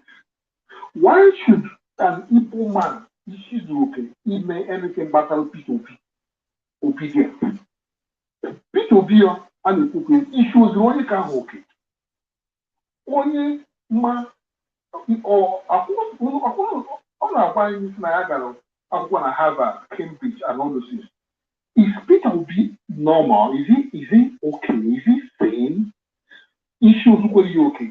Or the complexity of the political situation in that country, in that zoo, is it alien to those facts, such as KDC, Obundi Fulani, onye na-agụ the vote, Obundi Fulani, onye ga ndị position nwere opportunity win the election, Obundi Fulani, ndị ka produce PDC, Obundi Fulani, ndị ka agree, Obundi Fulani. What chance? You broke down the mathematical aspect of it, the practicality of that case jump 2023 election. 51 million for the North, just May 11 million for the South. What chance, what magic wand will P2P wave to win that election? Is it in a dreamland? Or when you go to the election, only get near the offer, the Fulanis will sabotage it. They will they use the power of the pen and rewrite election results. So at the end of the day, there is no way they can win, he can win, or create any impact in the political situation in that country. So why is it that the people issues okay? We cannot speak with one voice. This okwuluora is a complete madman. It's a moron. To be honest with you, what is the reason for him coming out to make that nonsensical broadcast? My problem with him bụ na program ọ na-eme bụ hookup ka ọ na-eme. Onye chọba dị ọchọba okwuluora, onye chọba nwaanyị ọchọba okwuluora, ọgwụkwa na onwere atanso mee ihe enyemaka. Amalụ m ihe prompt ya o ji rapụ odozu ihe ahụ ọ na-eme. Chọbazi IPOB to treat because onye chọọ ịdị popular or chọba IPOB, ọ ga-adị very popular very soon. Let me, you see, somebody like him, a situation where some Israelites were not able to see the promised land. This is one of the reasons. Almost there were anti-project at the region of Canaan land, and they eventually did not see Canaan land. some of them died along the way. Things happen. You understand? I think that is what is going to happen. Since we cannot speak one voice, I'm sure that by the time Biafra can do restore, most of these non-entities, most of these lunatics would have disappeared from the surface of the earth, because I don't see them. I don't see somebody with such mentality. I mean, enter Biafra without. I don't see it. I can't imagine. Ana Ado Odo Aga North. Only Odo Ado Aga South. The Odo are they more a unified uniform direction? No. Oh, yeah. We will be static. Why can't these people have common sense? Why should we be okay? If you only promote now, so that is imagine now become a promote go stay for 10 years of at the end of the day. So all we have for time, we call in something. Is that what he's trying to protect? I mean, I don't know. But I don't blame him. You know who I blame? I blame Peter Obi, a man who claimed to be learned, who claimed to have attended Harvard, Cambridge, and Princeton University, or whatever university he attended here in the US. And at the same time, went to 10 Downing Street. I promise the year was 2027, because that is the only thing. And of course, Peter Obi is anti-Biafra, anti-Igbo, for that matter. So, what's the right? What's getting the thought that he win election in that country? Why did he even come out in the first place? Why? So he's trying to overthrow the British, who are our eternal enemy, and the Fulani are our eternal enemy, and in conjunction with Obasanjo, they are trying to use Peter Obi to confuse Biafra and disorganize Biafra project. It's not going to happen. We have to campaign harder to make our people realize that this is a main part of our eternal enemies like Britain and Fulani and Obasanjo and the rest of these groups of people who are trying to tie us down and make us not have our lands restored. You see, we have to educate our people as quickly as possible. There is no other project for P2BG now to win that presidency other than to destroy Biafra and destroy the agitation of Biafra. So let us thank you for your good work. You are doing a very good job to open the eyes of our people. We can realize that there is more to it than what you are saying. These people are just criminals. They just want to distort this movement, this massive activity movement in Biafra land. But they will fail. He said, thank you for giving me the time. Please just give me viewers, give me a minute before we open the line. There is a place I want to play before we open the line for calls. Please just give me a minute. The fact is that for me, that's my own opinion. But one like maybe we use 8 years compared to my freedom. That is for sure. And again, after 8 years, P2B in Anambra State, what happened next? What happened? Okay. They are not better. Mess everything up. On America now, I got party with Winnie, lady white and white. Now I'm campaign in America. So, brother, so you think we should consider freedom over making P2B president? No, freedom is okay. What do we do now to get Mazen Nnamdi released and get freedom as well? Okay, that's what I'm telling you. No, we should focus. No, we should focus to release our leader, Mazen Nnamdi, and even this 52 faceless group from Northerners. They put this nonsense. I could see come in contact with them, address them. Brother, I know I don't know about others, but me, I focused on Mazen Nnamdi. But what I'm saying, what do we do now to get him out and also get freedom? I want something. You see why I have problem with him? The guy answered him and said we should focus on bringing Mazen Nnamdi. And what else do you want him to answer you? We should focus, or do you want the man to tell you the strategies of IPOB? Is that what you are asking? Bring Mazen Nnamdi out before the election. That is what the guy answered you. This is where I have problem with this man. Listen. Something visible. Okay. Abraham a wishful thinker. Okay. Listen, brother. Get month of this is the fact. First of all, UN, the whole world has spoken in one voice. The whole world has spoken in one voice through UN. No. Then now, what we should do now? Well, we are talking about. There's no. First of all, there's no fashion in IPOB. Exactly. IPOB under the leadership Mana brother, when also, ka ina ekwu eziokwu. Now, get note maka ndị national na-akpọ the idiot an IPOB member be here. IPOB member called him and corrected him because he Okwuluora is not an IPOB member, and the guy corrected him and said that there is no function in IPOB. First of all, he corrected him. He that is not a member is now arguing. Let us pay attention to where I asked him to tender apology. Or if he came in. Don't tell me there is no faction. If you want to, each of he who comes, listen first. No, wait, brother.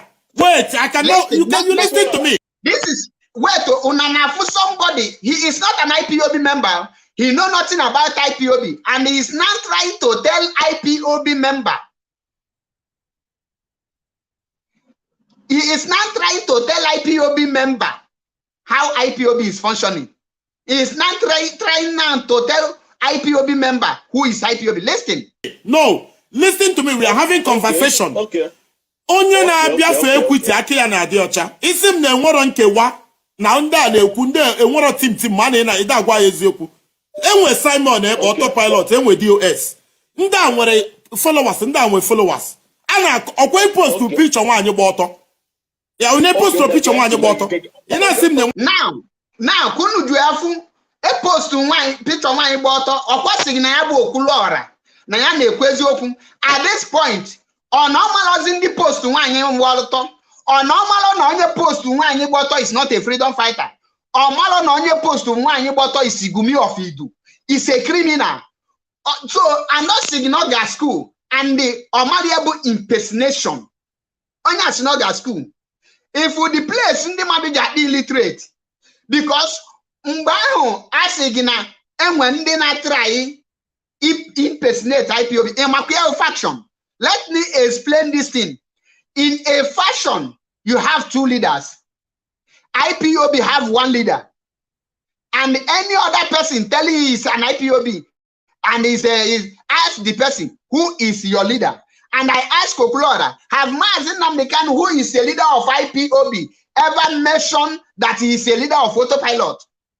And the guy who is an intelligent as any other person is trying to correct this imbecile, and is now making noise. Even tell that he's now aka picture bottle. Why not Shirona Simon aka Gumi of Idu shared Nelly Spekus?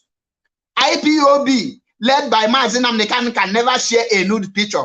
That is an evidence. Na IPOB and faction. And he who said that he that goes to equity comes with a killing hand cannot even just deliver a simple truth by saying it the way it is. By saying okay, now this group shall nude wine. Or name group shall nude wine, and you say you are a son of Mazi Nnamdi Kanu, you are a freedom fighter, you are a follower of Mazi Nnamdi Kanu.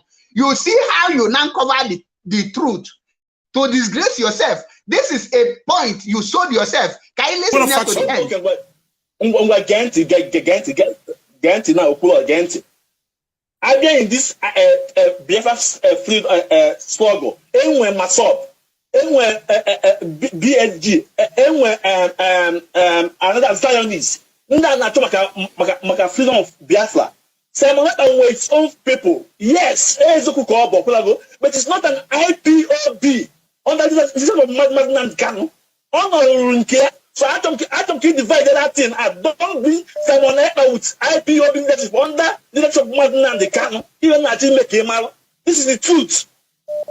This is truth. And you know who only post one in water, post one in water, or Simon post one in water. This is the truth. Brother, how do we, what is doable now? Can if I get me? Mazi Nnamdi Kanu put before election. Now you people now see how hypocritic this man is. If you could display his hypocrisy here, he keep on showcasing that he knows nothing about truth.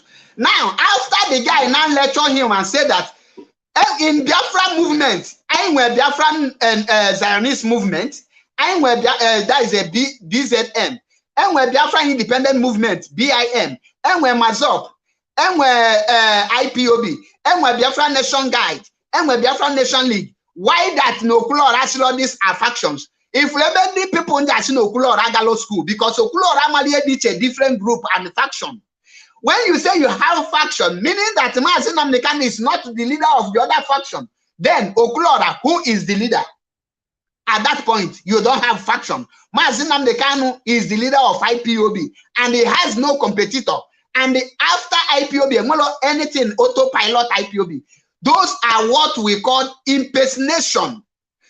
Those that are impersonating, and you know the implication of impersonation. So when you display your idiotic character, you should be ashamed of yourself. You don't jump into an issue that you are ignorant of to display your ignorance. This is what is killing Okwuluora. Ocheno IPOB and me hook up. Now wow, greetings, Mwada Njideka. Hello. Ndewo Mwada Njideka. Ganiru. You want me to start talking now? How are you? As you can see, I am cool. This man, me on holiday for actually maybe online. I know boom holiday. Actually, not in next 2 weeks before I'm on air. Man, I get him this nonsense in Simba. I have to break my record and come back. Oh dear. Okwuluora, why don't you concentrate on your sickness and all this stuff? Why involving yourself in this mess? You know, this is the problem with our people. When they think they have arrived, this is the problem of our people, because we were there when this Okwuluora started, when he came back from China, empty-handed, when he was asking for money for contribution, for fuel, for everything, for the insulin and the treatment and everything in Enugu to help him in treatment. Now, when he thinks he has arrived or whatever he thinks he is, he started comparing P2P with Mazi Nnamdi Kanu. Imagine. And when he's talking about equity, when you are coming to equity, you come with a clean hand. You can see Okwuluora, you don't come with a clean hand. Because when you look at everything you are doing, you are just like defending everything about negative parts that we implicate the IPOB people. That is what you are trying to do. And at the same time, you are presenting yourself as a type of Mazi Nnamdi Kanu, and which you are not. So if you want to tell yourself truth, you will know you seriously support P2B and you support anything against Mazi Nnamdi Kanu. Because if you look at it in a right form, if you don't know who shared the news, to the extent of you involving IPOB in the news sharing of a woman, which you know that IPOB doesn't know anything about it, and the leadership or whatever, but no responsible IPOB shared the news of that woman. And you are on social media. It's not that you're not on social media. You're on social media. You know what is going on. You know the starting point of everything. And you are trying to involve or include IPOP in the sharing of the news. Can't you see that they didn't come with a clean hand? You never come with a clean hand. Don't pretend this is a share picture. Yeah, he comes with photo hand. Because and now somebody is still telling you, even I remember that one of the IPOP, somebody that's in IPOP, call you that he's one of the people that follow Nnamdi Kanu, but he's Benin or TON. And it will start like trying to tell him, trying to convince him that that's a fashion, which you know that it's not a fashion. You just want to input anything that is like negative to IPOP. And you say you're a follower of Mazi Nnamdi. That is the problem we are having. We are having with people. When you want to do something, come with whatever you believe in. The leadership hasn't talked about anything about people. The new people continue trying to poke IPOB into this matter. And the IPOB that are not interested, who vote who? They're not interested in people. They don't want to involve themselves. Why will you start comparing Mazen Kanu to people? Imagine the insult. Imagine the insult. The new pathway, one time like that, are you done? Is it now you're done? You to Mazen Kanu to campaign for election, and he came and apologized because I feel we aren't happy about using the name of Mazen Kanu. You can campaign like as you said. You have right to believe on whatever you believe and support whoever you support. They don't pay Peter to pay for. Don't take intelligence of people as if we are stupid. Do you understand what I'm saying? So you don't use people to make us look stupid, whereas we know that we're not stupid. You have right to believe. If you want to vote for people to be like as you are now, you're supposed to like come out openly and say you are supporting P2B. Nobody is going to force you or involve themselves. But you can see in any IPOB platform, you will see these P2B people, they will still come. Have you gotten your PVC? If you believe in voting for Nigeria, you vote for Nigeria. IPOB leadership has not involved themselves in anything concerning Nigeria because we are not interested. We are total integration in the integration from Nigeria.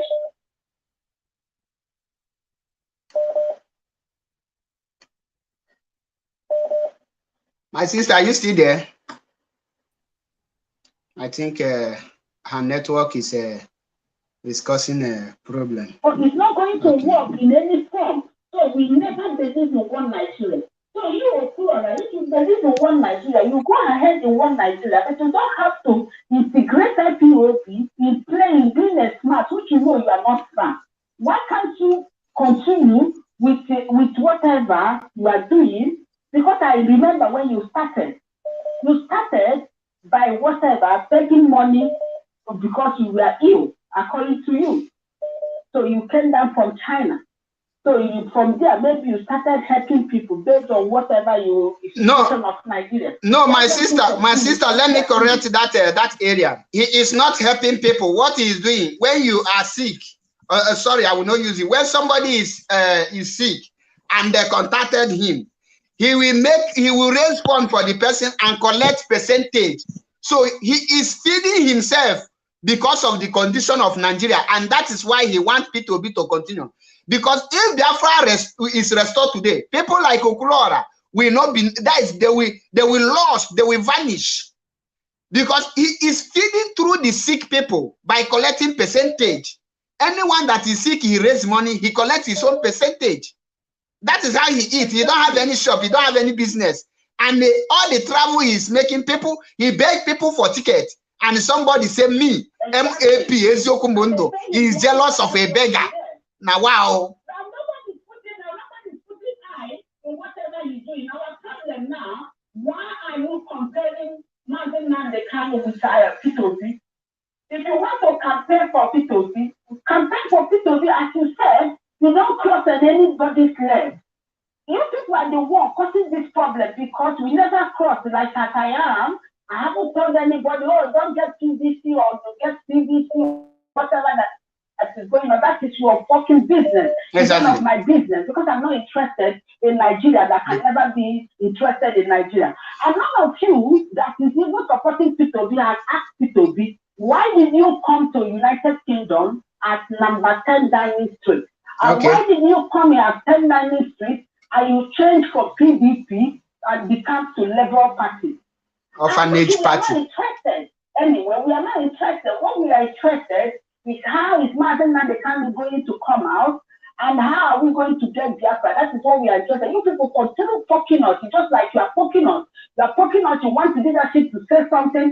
And now you are asking people, how did they get Biafra before December? Imagine a kindergarten question. Can you see that you are not being fair?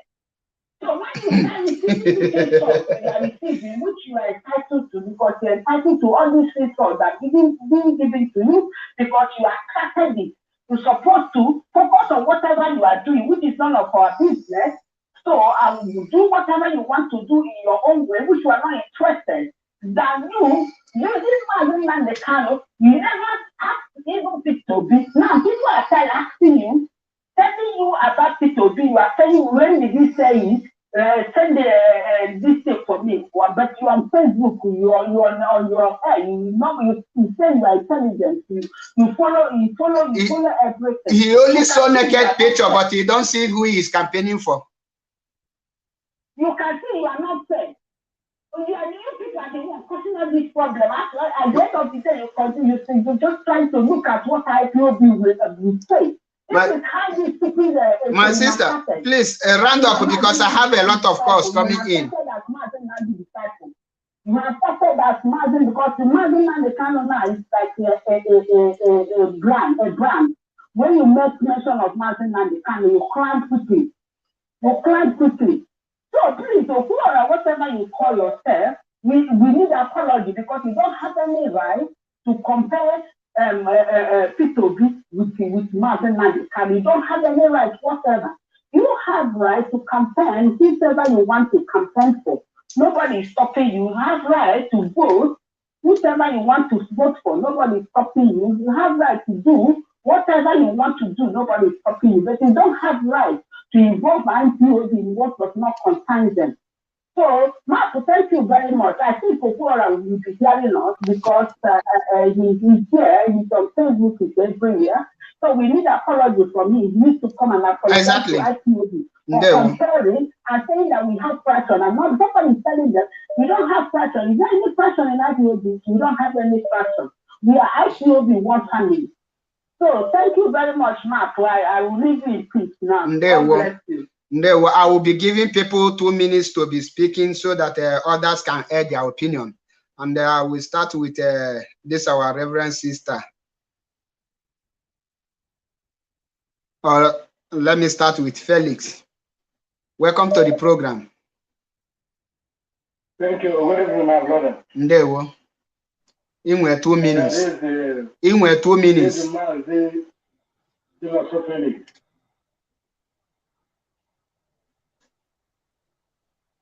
Thank you for everything, my brother. You know, as you are talking now, they will think you are talking from abroad. Let okwuluora know that me and Mazi, so is talking for Biafra land. So let me make the point. Okwuluora, our people say, Ukafa lebu wanketa. Ukafa lebu wanketa. Idrolu okwuluora. So Ibruzo okwuluora. Nandekano uzo okuru village. You are here okuru. Uso wabero. Ijene UK. You have gone to UK and come back. You have step and switch. Now, brother, one advice I will give you is that IPOB is bigger than what you think. Nigerian government is running around. What Nigerian government cannot do is what you are putting yourself to. But let me give you one example. This movement you are putting your hand to, IPOB will not touch you. IPOB will not harm you. But you set yourself as a trap to Nigerian government to kill you tomorrow and target IPOB. Whoever that don't have sense, let's continue running mouth on social media. Okwuluora came for a word. If you ever want to Nigerian government to kill you, to target IPOB, you might hear, sorry, boss again. All the mother that can get what they are. Also, we have on Facebook, Nigerian government, I got IPOB, but I can't get a chat. You can just go with it. Or believe why you go away. He said, he said, thank you. Ndewo. Mazi situ ige chetu obele unwe our Reverend Sister nge webete before webete gi. Call locally. In fact, I will be the one to be calling people from now. Let our sister speak. I think almost here Biafra. There we. The only thing in Chorifugo, I mean, I was watching what Martin Kutola said and also watching live. The only thing in Nekubu, poverty. Wow. Poverty is going to be by Now, poverty make and you lose principles and values of life. According to what you're saying, this guy not on internet for hookup and whatever charity on it. What connection has what he's doing with the struggle of Biafra? Bulukwo disciple. When he started, I used to follow him. But there was a point he made a video against the struggle. And I stopped following him. He spoke against Nnamdi Kanu. Nnamdi Kanu was alive, and that was when Nnamdi Kanu was in Biafra land, if I'm not mistaken. Okay. Go to his old video. Maybe he must have forgotten. Now, I want to let our brother okwuluora know that at least it will be fine if we find his real name so that we can address him. His name is Emmanuel, I think. Emmanuel Oko. We need to address him with his name. His name is Emmanuel Oko, I think. Emmanuel somebody. But his name is Emmanuel. Our brother Emmanuel, I want to address him. Now, IPOB is made of men and women of integrity. And you must not, in any situation, associate IPOB with nonsense, dirty stuff. He's only aberrable man. Because I listened to that iPod man over the Yoku. Immediately the man nailed it. He changed the argument, the discussion. That was a very good opportunity for him to apologize. A mistake, a slip of tongue or something like that. He never did it. He continued because he knew what he was on our followers. Because he had the followers. The more people didn't want to watch it, the more you earn. Because now too, everyone has the values and principles. How much can you earn? Give it to go down for. Now, during the Roman Empire, I will say this and then I will end. Okay. During the Roman Empire, whenever the Roman army win a war, their general is always crowned, and he marches in front of Caesar or whoever is in charge. Whenever he's marching, the person holding the crown on his head will always remind him, remember you are a mere human. So whenever you get to success or you become so popular and it seems as if you're on top of the game, always remember that you are a mere human. My brother, Emmanuel, I just want to remind you, remember that you are a mere human. It will not take anything for you to tarnish the image you have worked so hard to achieve. Thank you so much, my brother. All hail Biafra. Almost hail Biafra. Simple, and the message is clear. 48 hours, apologize publicly the way you misbehave. Welcome to the program, Mazi C2. Thank you very much, my brother Map. I appreciate you for your good job, and then you are doing it very well. I like people say and God himself eziokwu. I am not doubting it. Adam never in my life. I'm on your man. I stand on it till tomorrow. I still curse them everywhere I go. They are the source of our problem. Now let me go to the point. Mazi, I appreciate you. But my own your own.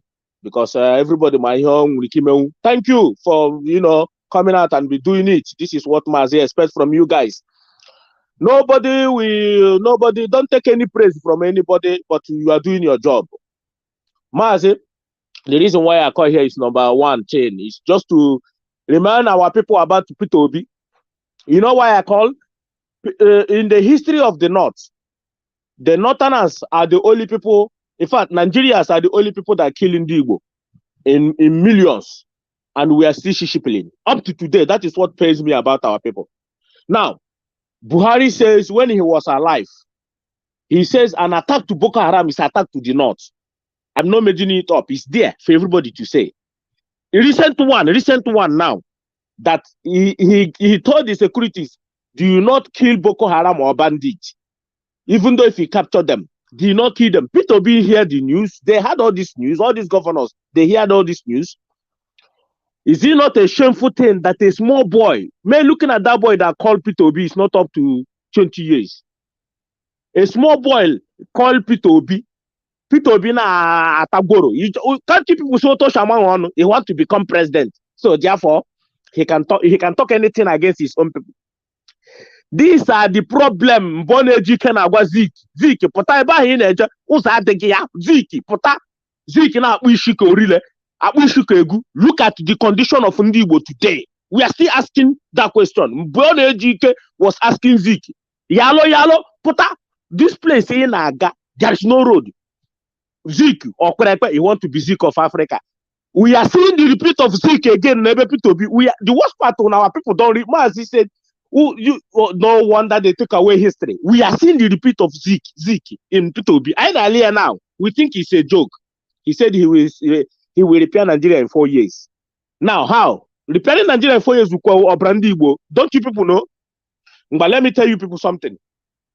Now, is P2B not ashamed that a boy of 10 years, P2B, you are we lying against you? The video is there. You said that you date with you negotiate with those who you're supposed to negotiate and date with those you're supposed to date with. Now, is anybody laying allegation on you? Don't you confess it with your mouth that you are the one that killed the people in Nozu River? What allegation they lay on you? You confess it that yes, you kill your own people and throw them in Nozu River. You say that you will negotiate with those you want to negotiate and date the ones you date with. That is the result in Nozu River. Now, and again, P2B, have you ever seen the Northerners come out and condemn Boko Haram and move? Let me leave Boko Haram. Fulani herdsmen that have been raping your mother, P2B mother in the farm. Have you ever seen any governor come and condemn them? Say, Fulani herdsmen. Stop raping Igbo people in their farm. P2B, show me where a Northerners condemn the raping of our people. Even this recent one in Abakaliki, a young girl. Show me. You can never see. P2B open his mouth. Amajeria, he wants to be president. The Fulani will kill you. Mazi, nobody should be afraid to say anything in social media. You know why? The UN have called Nigerian government to release Mazi Nnamdi Kanu unconditionally. That's give IPOB the right now to make sure that the whole world, we have shown the whole world what they want to know about Nigeria. You know what I'm saying? And we are going to carry it. Now, because do you know that the same P2B, I'm hammering on P2B before I drop. P2B never one day condemned the activities of Fulani herdsmen. This P2B that's saying he killed his own people and throw them in Ozu River. P2B never condemned the atrocity of Fulani herdsmen. P2B, your generation won't that place. Check up one go your generation. P2B never condemned the raping of that girl that came down from Canada, was butchered in the farm and throw his past. The girl that was killed and throw his past in the forest. P2B saw all these videos. These people watch social media more than us. P2B never condemn it. P2B never condemn it. This idiot that lived recently come out and said that Miyetti Allah is in his government. Now, he has run away with Anambra money. I want in America now, I will not see the video about what talking and where walking. In beside, all of them will die in shame. And they will see it. These people in our land are not Igbo people. I have been saying it, that these politicians in our land are not Igbo people. The earlier we realize it, the better for us. That Fulani put all these people to be killing us one by one. They are killing us. They are surviving. But I am calling our youth to raise up so that these people does not mean good for us. And we are going to pursue them. Nobody should be afraid to tell them anything you want to tell them. I am not afraid to tell them. When people to be here today, Mark Waishi, and listen, you have to be demon to fight the demon. Who needs the Bible and fight the demon? He's a fraud.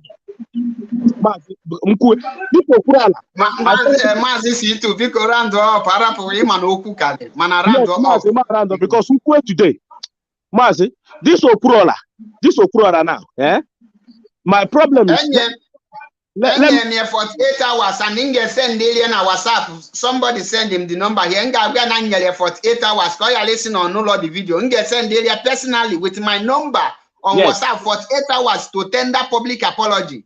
Do that. Na mepeka or na mezlu law. Then nyabazie di egwu suru gede. My problem ndị Igbo nwakatara ihe mọwa akpa uche. You see this guy now na-ayọ because as soon as I cause Okwuluora wa ayọ ka ọ na-ayọ. Forget about here on before you know it, I say, hey, no. When they come to me with that issue, no. We in Igbo are people who stand to condemn evil. We condemn evil. It doesn't matter who he affects. We don't hate evil. We condemn evil. When our own person is we point and say, listen, I don't figure. And they don't go, you know what? Butra IPO. You want to wait with IPOB. If you want to wait with IPOB, before I like what my brother said. Zoo government. Zoo government. Call you on my phone. Zoo government boy how to IPOB aka. Come on, Galapu. You know why you on as usual. Yeah, there's a drop here. Thank you for giving me this opportunity. Dalorin Odogu. Mbobun if Lodogu Kulukwa Yama. Dalorin, I really appreciate. Before I'm there to the caller on WhatsApp, I'm one bingo on a comment section. Can address here once and for all. Na like it on your pute is stupidity. Anya bajieli anya. Anya napotea from that is stupidity and hardy. The name Osino Chinwendu Njoku Oyanada no Kafiana. Also that Mr. Speaker, is he going to talk because he is the president or serving leader? Use your sense. Now, Mr. Chinwendu, as you can see, you are a senseless man. I will start with insult because when I saw senseless people, I tell them they are senseless. When Buhari told Jonathan that an attack on Boko Haram is an attack to the Northern, is he holding any position? The answer is no. He's not holding any position. He is not a president and he is nothing when he made that statement. When the Northern elders make the statement that nobody should prescribe the Mieti Allah, are they in power? They are not in power, and they make that statement. When Buhari said that if you kill one Northern person, is it Buhari? Not Buhari. The Kwakwaso. If you kill one Northern person, that no Igbo man will live not alive. What is that? Not a statement? Now, when the Arewa youth make a statement that nobody can restructure Nigeria except what they say, are they in power? You know, most of you, if Peter Obi, who is aspiring to become a Nigerian president, cannot condemn what is happening in his own state, that disqualify him because he cannot say it when he becomes governor or president. And we are talking about a former governor, and the idea is showcasing your stupidity. This platform is not for hookup. Chinwendu Njoku, go to a place where they are making hookup, like Okwuluora platform. That is for hookup. Kegamal may hook your life with a retired akuna, because as na fogina, that is a gopia. Oh my God, naru. Idikiyago no chebo. Just negotikina idikim beside na picture. Actually make a but an illiterate keu. Onya Peter Obi is coming out as a leader. Automatically, he tells you that he is a leader. He has the quality of leadership. So when we hear now display the quality of leadership, must he be president before he now act like a leader? Okay. Welcome to the program. Call on WhatsApp. Please, sorry for delaying you this much. Yeah, no problem, my brother. There, well, you are welcome to the program. Yeah, my contribution, Okwuluora, this is across our because he was among the people who made this guy a lead. This stupid guy supposed to make a speech of matters, not him a family.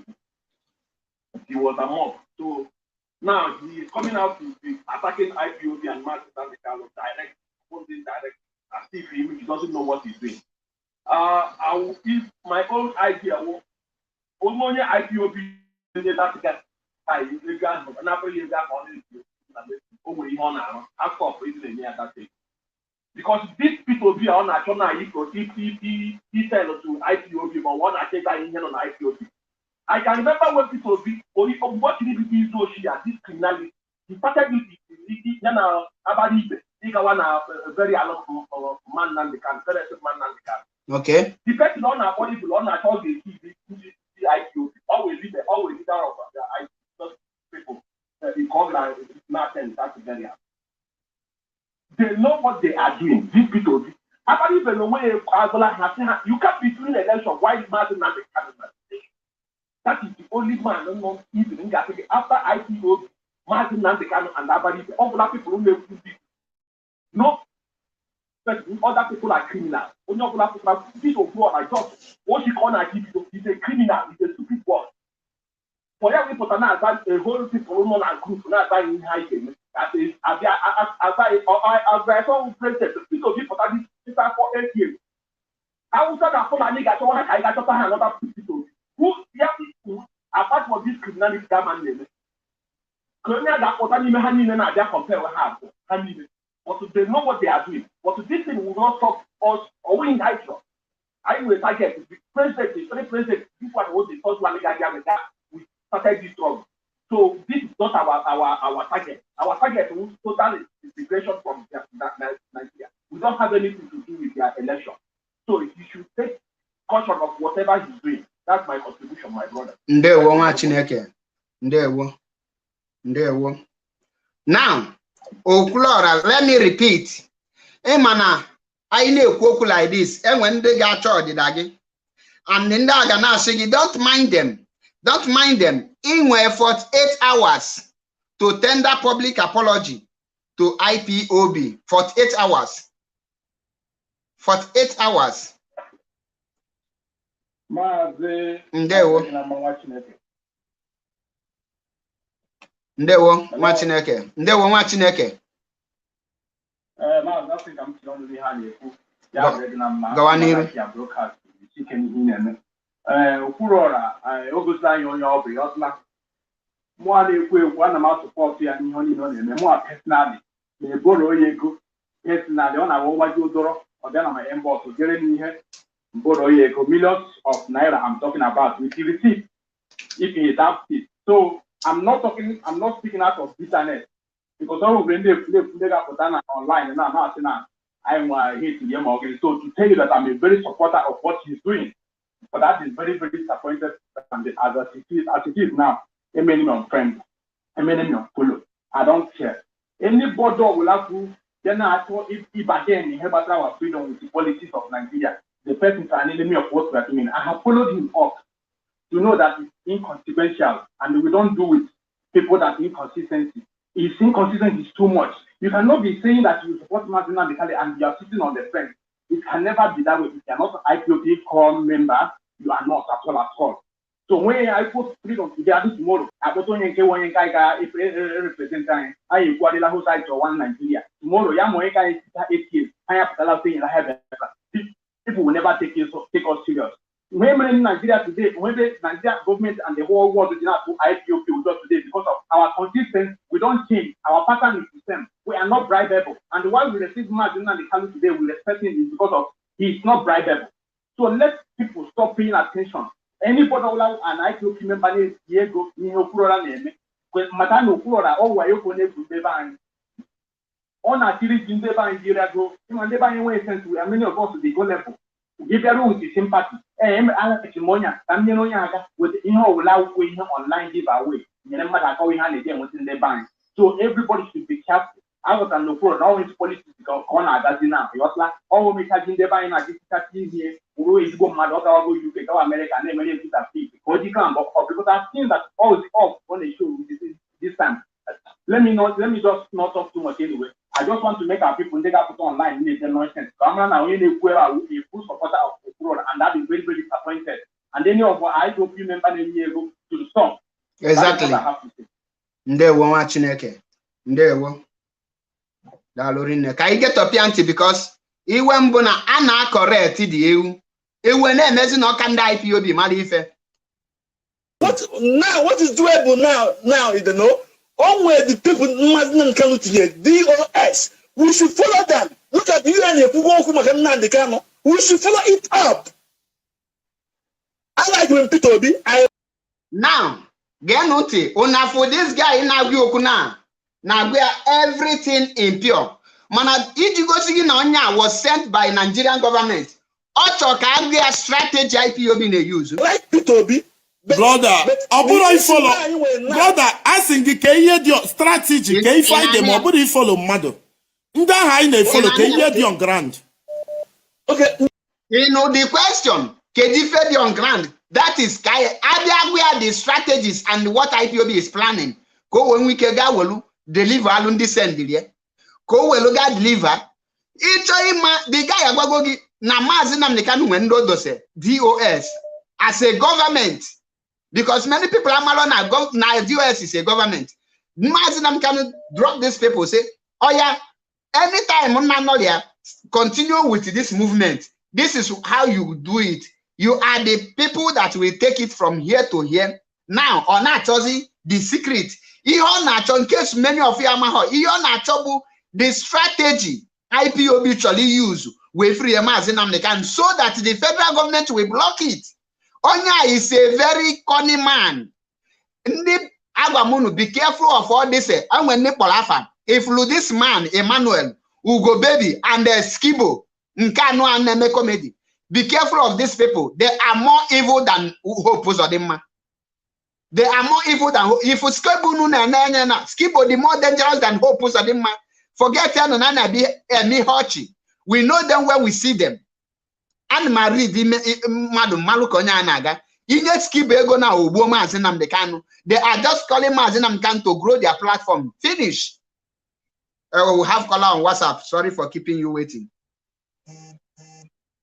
Good afternoon here. My name is Marian here. I've been listening to you. What I'm going to say is going to be broader than what you've been trading today. The topic, of course, when it comes to the okwuluora, idiot, whatever his name is poignant, on point, must be discussed. But I want to say this. The issue, this kind of issue of what okwuluora is doing, and people like P2B, people like this Kibo, and all these people you're calling out, including Eperim, of course, they will come out and they begin to challenge DOS or challenge the authority, which is part of Mazi is part of them. Try to ask what are they doing, what do they should explain their plans and all that, their game plan. Those people are not serious, you know, will be taken serious. Why do I make the argument? And that is a way of exposing who they are. They are not part of this movement. I don't even care whether they are a registered member of IPOB. Anybody that comes out to ask those questions or begin to make an argument that the reason why they're trying to trash, disobey, diminishes the leadership DOS, anybody that comes to make such an argument, I don't care what hierarchy of IPOB the person is, should be taken as an enemy. And I'm going to make my argument with this point.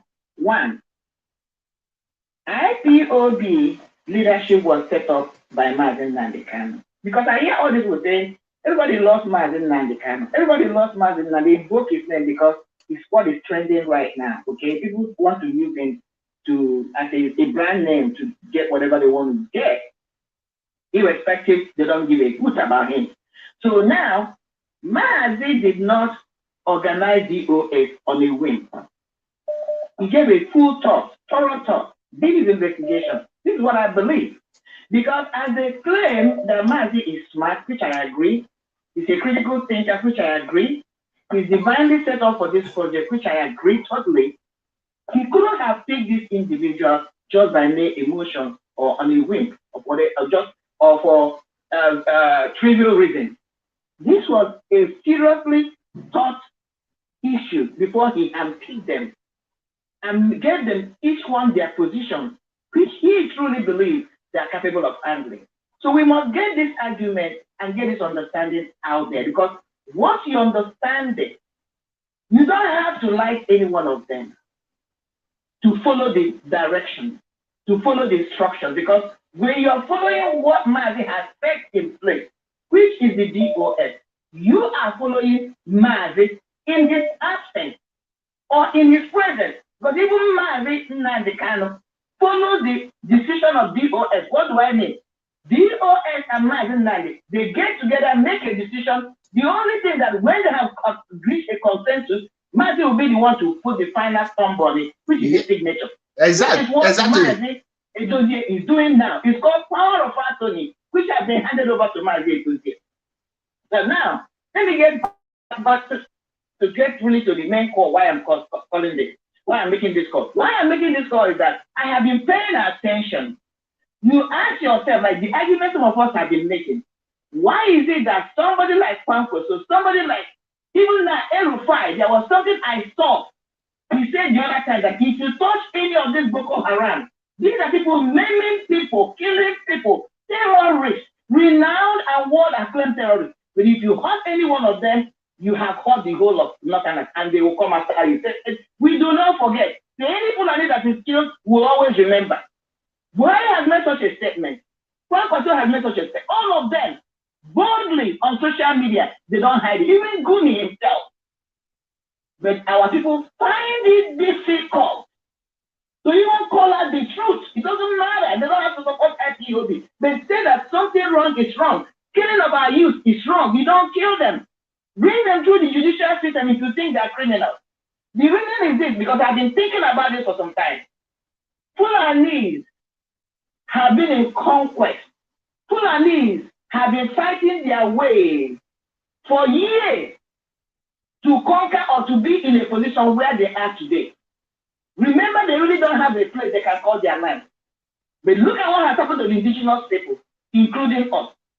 We find ourselves in these places without really a war being fought, without blood being spilled. So it was something that was handed over to us on a platter of gold. That is why we can't even defend it. Thank God for Mazi Ahmadike today. So all these idiots coming up that cannot even defend what has been handed over to them, they don't understand what they have. And most people do not understand what they have until they lose it. So that is why the Biafra project must be protected, exactly, defended with everything we have, because we are the last defense that is defending every indigenous person in that construction called Nigeria. But let me make my final argument and point. Whether they like it or not, all these people, I want our people to know that we are in a long haul. That's my main argument. Fulanis have been fighting to get where they are. That is why they are patient. They have a long patience and endurance, because they can look back and see that all the things they acquired, they got them by being patient and strategic. Our own was handed over to us.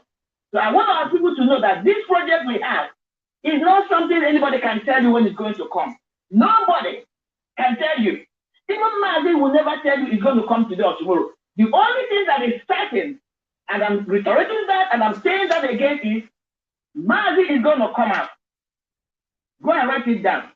Biafra must come. Go and write it down. Mazi is going to lead Biafra when it comes as a country. Even if it's not one tenor, it's going to be the president of Biafra. Write it down. Quote me. My name is Marian Keda. Don't ask me how I get to know. But let nobody deceive you and tell you it's going to be today or tomorrow. Exactly. Even Mazi doesn't know. So anybody telling you, oh, tell us when Mazi is going to come out, what can we do?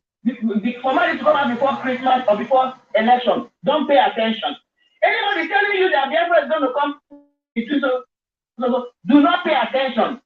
The Biafra project, according to those that believe in the Bible, is just like what Joshua told them. The kingdom of the Son of Man is coming back. He's going to come like a thief. Nobody knows the time except the Father. The Biafra project is divinely, at this particular moment, is divinely projected to come.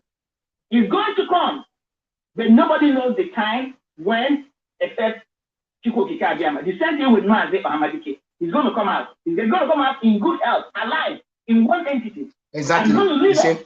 And he's going to be the president. Write it down. I'm making this pronouncement boldly on the air so that all these people that get confused when they hear all these charlatans, when they hear all these Barnabas and Barnabases coming out and giving them unnecessary hope, which makes some of them to begin to derail. Stop listening to them. He that is leading you, he has been sent out to lead us in this time. Cannot even tell you the day Biafra will come, but he knows he will come. Because he has been divinely inspired and mandated, and he's going to come under his watch. So my people, stop listening. Nobody can tell you exactly when Mazi will be released. Will he be released? Yes. Will Biafra come? Yes. Will Mazi be our president in Biafra? Yes. Write these three things down, and when they begin to unfold, call me, because it's going to be confirmed. That's all I want to bring. Thank you, my sister. Thank you, Mazi. God bless you. Thank you. And for the sake of my viewers, please, I want you people to understand what they are trying to use P2B to cause. Look this right up now. This is Arewa Republic, and they wrote here. Breaking news. 7 killed as P2B's IPOB open fire on Hausa Fulani resident in Imo.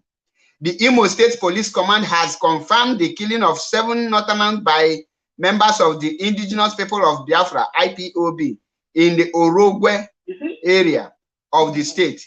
He promised that those who committed the disturbing act will be brought to justice. Now, which one is P2B's IPOB? I thought that because of this, nobody has confirmed that IPOB members. Because of this protest going on, they know that the world is watching. They're trying to find a reason to come and begin to kill our youth again. That story is not complete. So this is what they're doing. And the question is who and who is doing it? They're using us. But you know what? That's why I said nobody should put a timeline. God is weeding the chaff from the wheat. You know, there are a lot of, just like where you go, it's always in every history where people are having agitation.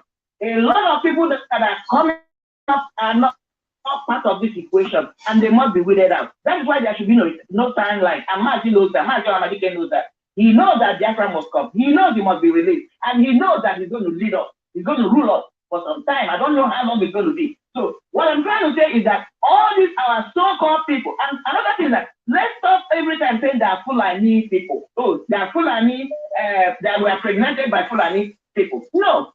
Some of us are too called by blood Igbo people that are being used to kill us. We must acknowledge that some of us are nasty, bad, and devil incarnate. Some of us are the Ishmael in this movement, and they must be cut down. They must go. They must go down. We don't need them. And that is what is going to continue to delay this movement to come to fruition. So anybody who wants Biafra to come quick should stop being a saboteur. As long as you continue to be a saboteur, you are delaying the coming of Biafra, because Ancient of Days has made up his mind that all those who are not worthy, all those who have been saboteurs, must be removed before the coming of Biafra. So if you love the project, if you want the project, stop sabotaging the movement, because you will never enter into that promised land. I'm going to read it here. With one word, let me answer this question before I pick another question. Sylvester Okoye, DOS have inquiry numbers, which I have posted time without number on my platform. Call them and ask that question. DOS have said it's time without number. They can never make their stand known to any person, because there is a lot of infiltrators. Example, Gumi Ofidu, aka Simon Ekpa, is an infiltrator. He will go and shine and start making it to happen, to say he's the one. So on call on WhatsApp, just a minute, I will come back to you. Now, if the plan on ground, always listen to Radio Biafra. Anytime you hear them announce anything, follow it. Follow the command and control, and IPOB will deliver Biafra in your own time. Almost here, Biafra. Call on WhatsApp. Welcome to the program. Tell us your name and where you are calling from. Stop listening to your device. Listen to the phone direct, please. You are listening to your device. When you call, please try to listen to be listening to the phone. Don't listen to your device. Welcome to the program. Ndewo, Machineke. Ndewo. ana m anụ ụzọ mmiri na bụta aka m kwa nwanne gị nwoke Maazị Chukwuemeka esi m na United Arab Emirates wee na-ekwu Emivich Emivich ndị mmadụ ọsọbi nkwụziri ya n'ụchapụ ekele m nwada Miriam anụrụ m onye ya bọmbụ onu ya bụ ezigbo bọmbụ ka ọ ezigbo nwada ọ kụrụ hama n'isi ntu confirm Maazị ebe nchọrọ ikwu okwu bụ ihe gbasara Vincent Kama nọ na Enugu steeti chere na ọ ga-ebupụwu IPOB na ya mara ife bọọlụ ya na-akpọ Okwuluora. This guy has been continue to scamming people. Ndị ahụ ndị ji na-emebisi ọrụ ezigbo ọrụ ndị dịka Maazị Serafia, o nwere ofu nwanne anyị nwoke na-alụ charity Igbo Love Themselves as a charity foundation na-alụ ezigbote ọrụ ịghọtago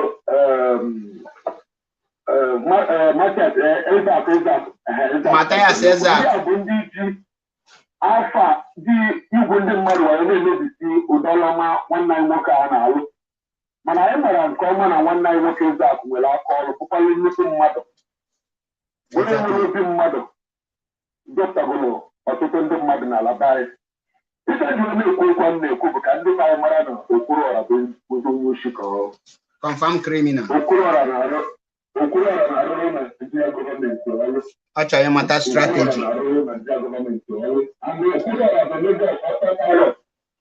could you imagine Okwuluora iwuru eri frat a church rat dịka Sabone mana atinyere awa ndị US.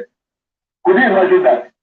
Eri frat dịka Sabone could you imagine Okwuluora were adịa na ọ Sabone were ekusu na elu Facebook tụọ na social media mana Okwuluora nwere ike ikwu ya onwe ya na-atụnyere DOS na-DOS abụọ na ha nwara chukwu ekusu nwaanyị na social media. Okwuluora nwere adị anọ n'ọta moneta bụ ihe tụrụ ekusu na elu Facebook na social media. Ebe chọrọ ikwu n'abalị a bụ na Okwuluora should mind his business ihe dị aka ma people. Let him desist from IPOB. Calling him direct way. Our leader. We're not tinyere a killer dịka Peter Obi. Peter Obi ọbara innocent Biafra candidate Peter Obi. And with the ajụjụ ndị Hausa gbalụ ya, ndị Fulani gbalụ ya, ọ ka sịkwa na ya dị ilu ka na-ekwukwe na ya dị ilu with Biafra born at Anambra State. Can be proud of it. Peter Obi enye banye hospital. Innocent Biafra so gburu n'oge na Anambra State na-enwere family ya. Onye banye hospital. Ọbara Biafra ka dị Peter Obi n'aka. So, ya dịrị ya n'obi. Ife anyị na-eme ka Okwuluora mara na ndị otu ya ahụ na. If you don't want to support this struggle, stay on your own. Don't use Maazị Nnamdi Kanu, our field leader, to campaign to anybody. Because if he rejects you, I had that talk on Mother, but not talk on you. I feel that talk on you. If you want to do something on your own, do it on your own. Not be sure the way we come up. Do it on your own. Don't involve IPOB on it. Don't involve Maazị Nnamdi Kanu on it. If I go one line, I want to grow or can Chineke alekwa ọkụ. I raise my case. I don't have much to say, my brother. Ndewo nwa Chineke call localism. In fact, 2 minutes. I have 2 minutes. 2 minutes. Welcome to the program. In 2 minutes, ikwu okwu. Yes, good evening, my brother Mazi NWP. Can you hear me? Of course, loud and clear. The word is listening.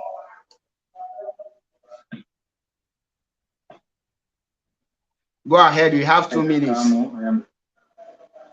All right, my name is Prince Ike Kanu. I'm calling you from Biafra land. Okay, go ahead. Yes, I heard your program this evening, and I must say a very big thank you to you and to every IPOB members, the media warriors. I must say a very big thank you to you, sir. Yeah.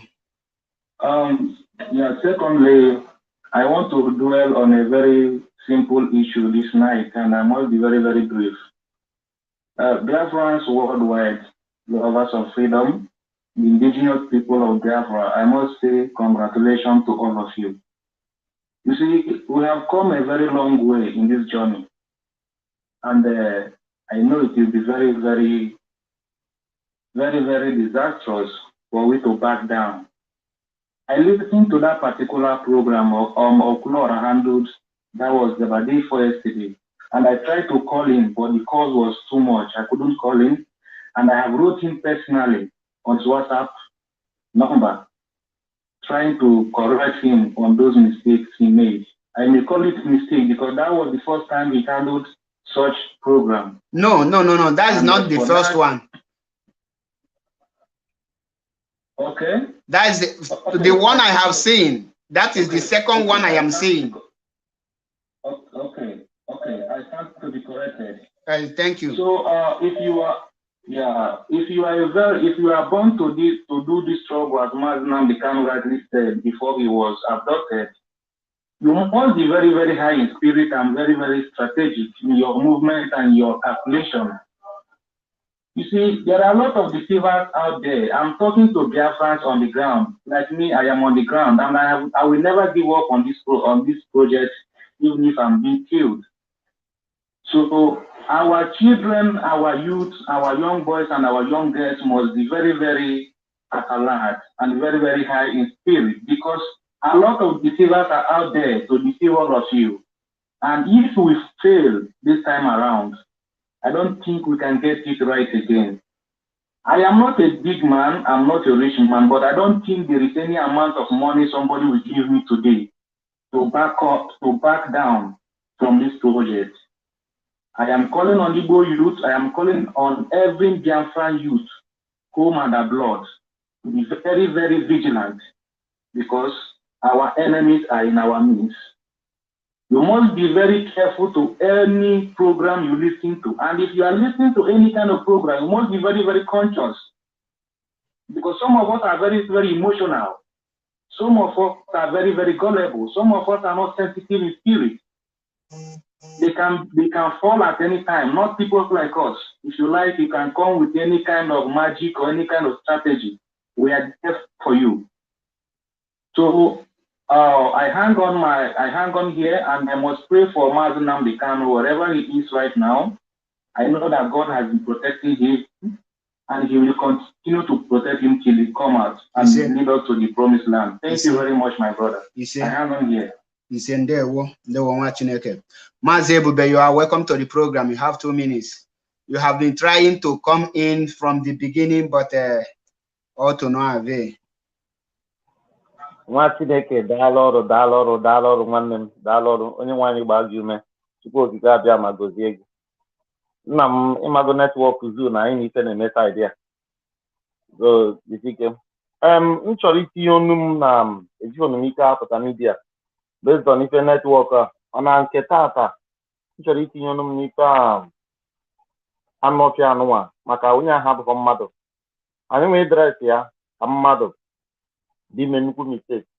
Onye a bụ nnukwute anụ ọfịa, and even self n'akụkụ nke ọzọ ịkpọkwa ya anụ ọfịa wee kparịa anụ ọfịa, maka at least anụ ọfịa ya abụọ ite ya esi wee gbaa ọsọ ọ ya akwụkwọ ahụ, mana mmadụ pụrụ ike ya emerụ ya ahụ wee kwụrụ ebe ahụ anụ ọfịa ka onye ahụ mma. And o nwere ofufe nchọrọ point out oge ị na-ekwu okwu oge ị na-ekwu ebido onye ahụ ya nwee ime statement si kedu ife anyị na-eme ka Biafra bịa next year. O gosiri na ọ bụ pure autopilot, because na okwu ahụ bụ asụsụ Simon ga-ejisivu ekperima ji ejisivu ndị mmadụ nye ya enweta restoration of Biafra next year. So nya nwee pụtasị kedu ife ya eme wee nweta Biafra next year. O gosiri na pure autopilot, and ọ bụrụ na watch ya from day one oge dị saga bidoro ejidechara wadida anọfịa na support Simon. Then kịta nwanne anyị nwoke kpọrọ ya na fonu jụsiri ya ajụjụ ya ọ nọmahụ na Simon gotere ọtọ n'ihi na-abịa ọ divert ozugbo jụbụ ife ya eme wee nweta Biafra. So na mmadụ dịka ya asọpọtụrụ m that 48 hours inyere ya iwu ka ọ bụ na ya apụta bịa ya mgbaghara ọ nnukwu ya wuto ịma na agba na ndị anọpịa nkịtị ọka nkụ onye ọbụla pụta na-ezuzu na soshal midia tidie na ọrait ya na-enwe freedom of speech. na m kenere opipi ikwukwere ebe a tọrọ m ụtọ bụ na o nwere ofe ajụjụ m na-ajụ onye ọbụla and I have been saying it na enweghị any obituary supporter ya apụta kọwara m ọfụma ife mere ọ ife Peter Obi eji wee relizie Nnamdi Kanu because no ife ife ha tele njụrụ nna da ajụ ndị mmadụ nke ndị ba ndị mụ na ha na-ekwu ya unu na-asị na Peter Obi ya relizie Nnamdi ma ọ banye on which ground? Because n'ọdụ ife na bụ tupu Peter Obi relizie Nnamdi ma ọ banye Nnamdi ya signed ya na ya ya type law n'issue of Biafra restoration ajụọ m ya apịa ọ dị ka Nnamdi ya ekwesị such agreement. Now ọ bụrụ na Nnamdi pelie ime accept such offer ọ dị unu ka ya relizie onye kwugo na ya gburu anyị before ya egbu anyị again mana anọcha dịka onye iberibe a kịta ya apụtasị n'ife o kwuru by deal with them before na I will deal with them again jụzie anya ndị o diri with ọ ya sịrị na ọ bụrụ Biafra ka ọ kpọrọ aka and oge nna anyị kwuru okwu onye broadcast sị na Peter Obi enye anyị akaụntụ ndị ahụ nwụrụ na mmiri ahụ. Many people like this idiot kịta ya asị na-asị na ọhọ onye gburu ha mana o prove nna anyị kwuru right because o mega set ọkwa ofu okoko from north ya akpụ ya uwezibipa m na-epostu na Twitter na-epostu na Facebook tin kedu ife mere ndị amị egbabutere ụbọchị ya na north Peter Obi amapụta na nye ha condolence message mana o sendịbe condolence message ụmụnne anyị gburu na Imo steeti na ndị ọzọ m chọrọ ịprọmtịrị Biafra out do before ị support obituary maka a na-ada agwa anyị ogide ka chefuo na obituary bidokwara na OBI. So ife ọzọ m na-agwa supporters of obituary bụ jekwanụ jee jụọ ndị agụlụ be ha ihe ọ gwara ha. Ndị agụlụ kpọrọ anọfịa meeting jụọ ya sị ya nwaanyị nwoke n'igwe Igbo gọvanọ Anambra na request anyị nyere as na anyị mụrụ enwere uru mmadụ kwesịrị izite na nwa ya ọ gwa ha na ya abụghị gọvanọ ndị agụlụ na ya bụ gọvanọ Anambra steeti ọ dịzịa ndị anọfịa kịta a na-eso obituary ya kịta ka ọ bụrụ prezidenti kịta o kwetara na ya bụ prezidenti ndị Igbo onye dị na ụmụnne ya sek ọ gị nwakọ ya enye automatically ọ ya agwakwa anyị na ya bụ prezidenti Nigeria na ọ bụghị prezidenti ndị Igbo. So he did it before because history will always look away to repeat itself and ndị mmadụ chefuo no the same thing Zik mere wee tinye anyị nọ because ife kịta na-achọ kịta bụ selfish interest ya ka e nwee ike pụta detuo n'oge Naijiria agha kọsịrị ọnụ na Peter Obi pụtara save onye and otu Zik of Africa anụnwa Zik chọrọ inweta anyị wee gbara aka because oge Zik na-convert for one Nigeria ka o nwee ike zaa Zik of Africa. Ahmadu Bello diffused a secure territory of North. Awolowo diffused a secure territory of West. Yanwa diffused a pursue one Nigeria. At end, Awusa Fulani or Northerners one na Nigeria. Yoruba one na Nigeria. Anywa Baraka. Keta akwa Atiku egotigo na ọkụ with his people. Ọ condemn egburu Deborah because no condemn ụmụnne ya say you can't hear us. Ebe anyị kwụke ya akwụ o delete the tweet wee kwuru ebe ụmụnne ya kwụ. Now Peter Obi na-egbu ụmụnne ya onwe nwuhe ọnụ ịkọndem ya because na ọ ma na ọ kọndem ya ndị Awụsa sị ya na ọkwụ wite ụmụnne ya and ọ chọghọ ka ndị Fulani ahụ gwụ ya na ọkwụ wite ụmụnne ya. Ndị be anyị amaghọ m ka ife ya emerụ mmadụ nwoke jikwa nụrụ m ya sị ya kedu oge ugboro nọ ya bụ ife mee ịmụrụ akọ nke ọzọ sị ya na o mee ya ofu ugboro nọ ya anwa kpa nkịtị ka o mee ya den. Ndị Igbo be anyị oge ọnwụ na ife ike na-eme anyị yes anyị adọ na ebe anyị dọla. So ya bụ ụmụnne m ka a ghara iweta oge na ịfụlụ m broadcast of mata and amakwa m igbuo n'oge with ọrụ and every other thing ịpụtakwa ịnọrọ ebe a. So nna ya ụmụnne anyị ife a meburu anyị ekwe na kome anyị again. Peter Obi we never meant well for Biafra. Ajụjụ jụrụ ebe a ọ bụrụ na ndị be anyị ga-ekwetegbu onwe ha eziokwu ha bụrụ international community and jesik afọ Peter Obi bụ president wee fegbu Call on saying stop call. I not hear go gas. Can I? Call on signal. Stop calling on signal.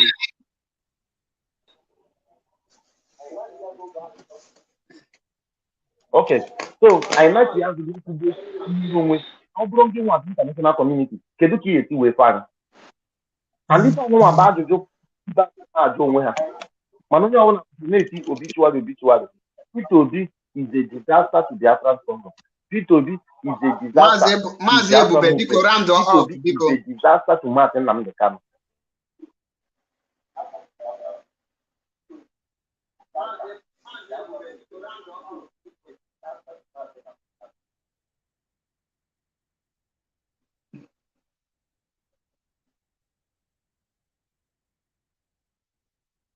Mazi Ebube, okay, I think you have rounded up.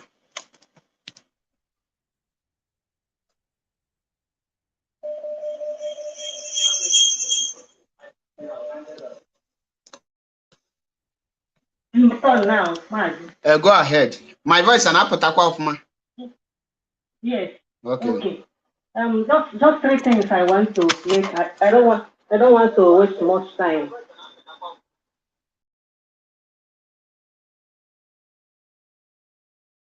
As I have for him, because maybe you get your message you sent me. I want to ask him, did he hear that P2B said that let nobody vote him as an Igbo man, but as a Nigerian? Did Okwuluora hear that? If he is listening to him, he thinks that he loves Igbo land so much that P2B has already said that let nobody vote him as an Igbo man or Southeast, but vote him as a Nigerian. Did he see P2B praying in a church for Nigeria to be better? Did you see him there? I'm asking Okwuluora. Then, Okwuluora, do you know that P2B has a university in the north? Okay. Who are his board of trustees? The Mieti Arab, the Fulani, no Igbo man. The university that is in the north, Fulani is going to university. Is it not Igbos that are doing university that are going to school? Is any Fulani is going to school? Yes, he has Mieti Arab as his leader in the university.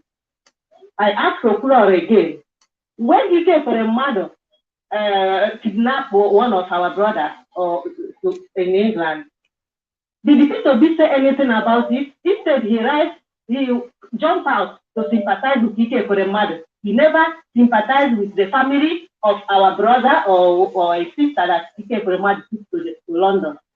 Is this how he will do good to us? I'm asking Okwuluora, did he know all this about P2B? Because what happened is that these people think that they know Nigeria so much, but they don't know anything about Nigeria. All these celebrities, their main concern is how to protect Fulani, not us. So Okwuluora, you're not working for us. So tell P2B that Fulani put him there just to distract our agitation. Tell him that we know all this, and we are saying that we know what the game that P2B is playing, that he can never get to Asorok. He can never. Not even in 1 million years. Man, I don't want to waste time. Thank you very much for this opportunity. Ndewo nwa Chineke, ndewo. Chukwu gozie gị. I have a lot of callers. In fact, this phone original one, or if not, if we don't jam. We have another caller here. Welcome to the program. You have 2 minutes. Ndewo nwa Chineke.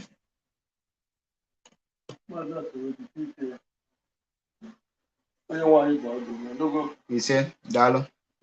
If in a man like this struggle, just because I'm a new man from Nemo beginning. Exactly. I go in and make you want Friday, you just yourself, because I just keep where that. Ndewo. I just speak, but if you pull I will not stop to Okwuluora cause more damages than bread in the van in your town. Because Okwuluora just name alone with business, yeah. They're not asking on their help and them money. But on the more dangerous than the past. The amount of people are in this to see. The amount of positions and those their duty. The amount of people are there putting if I want to positions. Now, take it that you're not doing rather. Open up the country unfortunately. If you're not doing right today, go with your hospital with each other. When the floor like that, one big money, say I'm not. Over down, all those positions, they are named in Iraq here. The girl, if you call. You just over the positions, putting up so like not made it stop, not by next play with the emotion in the money. In the dream of trying to help in the money. If I was the person in the pastor, I go for that. And so, but I can't only offer not the band.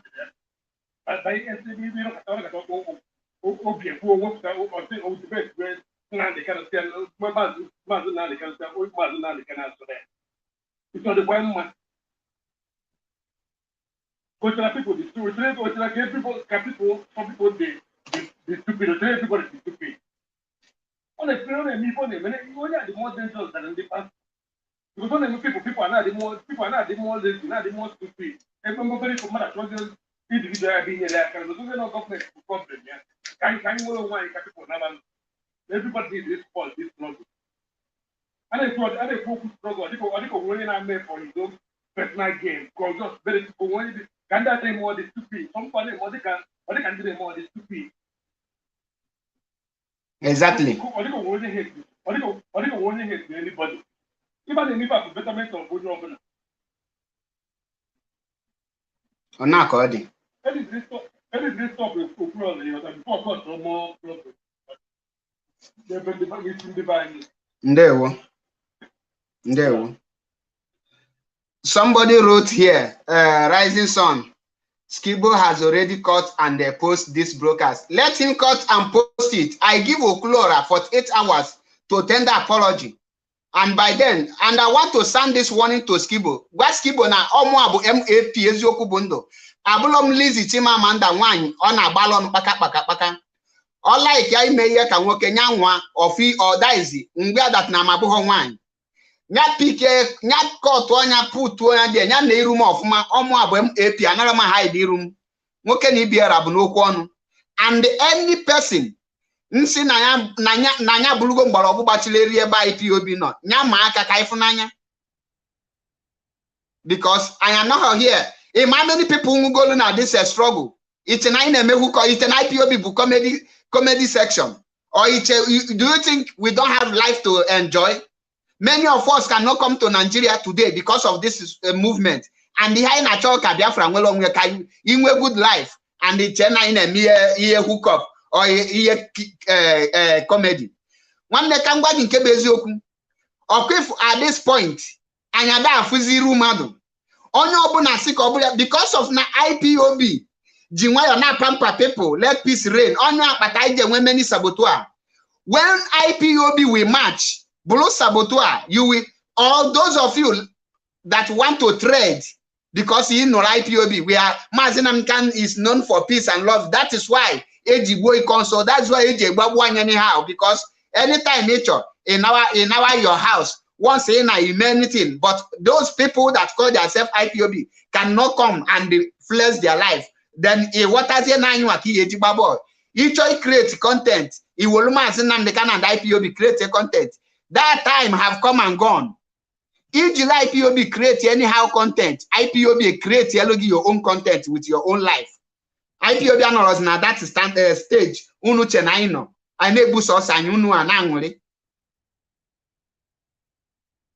I think this caller have called before. Welcome to the program once again. You have called before.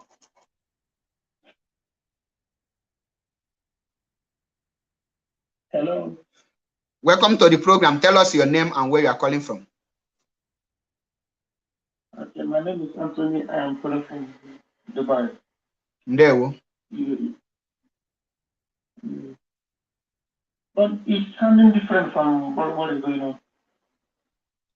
You are listening to Mazi Achebepol MAP live and direct. So say you have not said your name. Stop listening to a device. Listening to me direct on the phone you are speaking from. Hello, can I hear you? You are trying to listen to another phone, which is unacceptable. If you call, listen to the phone you are using to call, not another device. I will cut you off. I don't have time to be listening when you listen to another one. You put your phone on the ear, you talk. Okay, ma'am. I was trying to sorry. I can hear you now because I was not hearing you before. You know, I have a medical without CPM, so that is all. Okay. So when I introduce you, go on in. Skibo the too small to challenge this struggle. Ochi adịla n'oge efu na Dubai. Ndị na-amaghị na ha na-ekwulu eme business ma Skibo na okwuluora ma all of them, they are acting for their personal interest, for for them to do their page. I don't know if you're hearing me. So whatever you do, it should not distract you. To us now, any pastor blessing anything in one Nigeria, pastor is a level pastor. The place of Skibo and okwuluora. So basically they allow her maybe he had even at Dubai will show the animal, we can have Hana, when I don't know day. So regular and moving I can for. Because if you know what I know about the game, all here I make it what I hold down. And we follow better, okay, I'm follow that. Even I'm never your custom of your YouTube videos nearly post area. I'm following you every day I put on YouTube. Even when my lead connected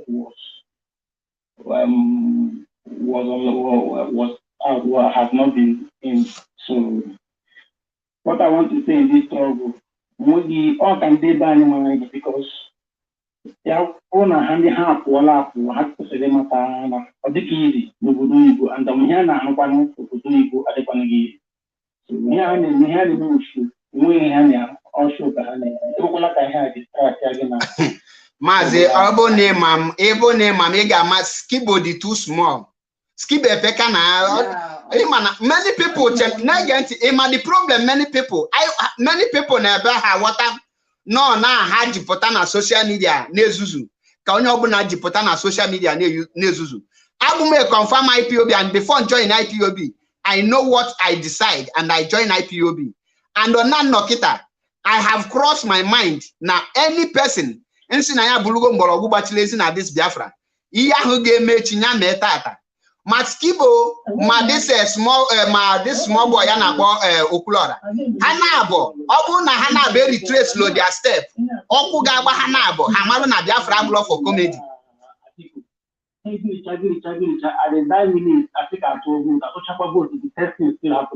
But among him in the Bayana, ndị be anyị anaghị ama ihe ịpụ apụ gị mara na enwere obodo na function when he ga-eme ka Nigeria function ebe Nigeria agwụla ụlọ ọbụla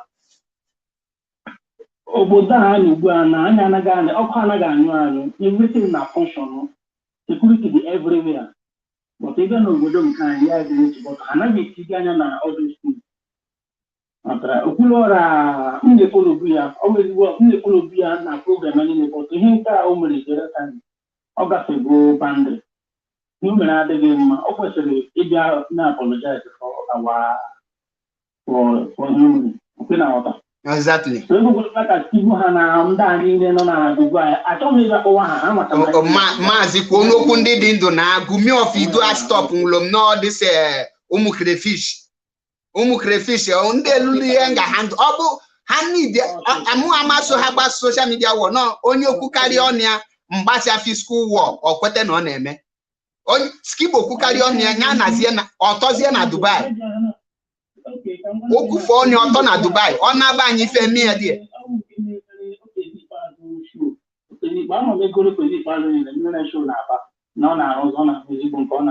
ihe ndị acha biznes ka ha na-eme ndị be anyị a na-eri ihe nri ọ na-ara ahụ eri ha enweghị Nnamdi Kanu si na a na-enwe libre adọkwana eziokwu ọwụ onye pụọ apụ ihe nweta tobere marakwana ihe a na-akụ ebe ọbụla kwara anya anya na ebe ọbụla kwara anya anya aga gbagide ihe na-eme na our youth or our new problem anyị So all you have to do, because if you like I have the start having a movement in I'm a Chinese. I think I'm to you. Thank you very much. Ndewo nwa Chineke. No, watching.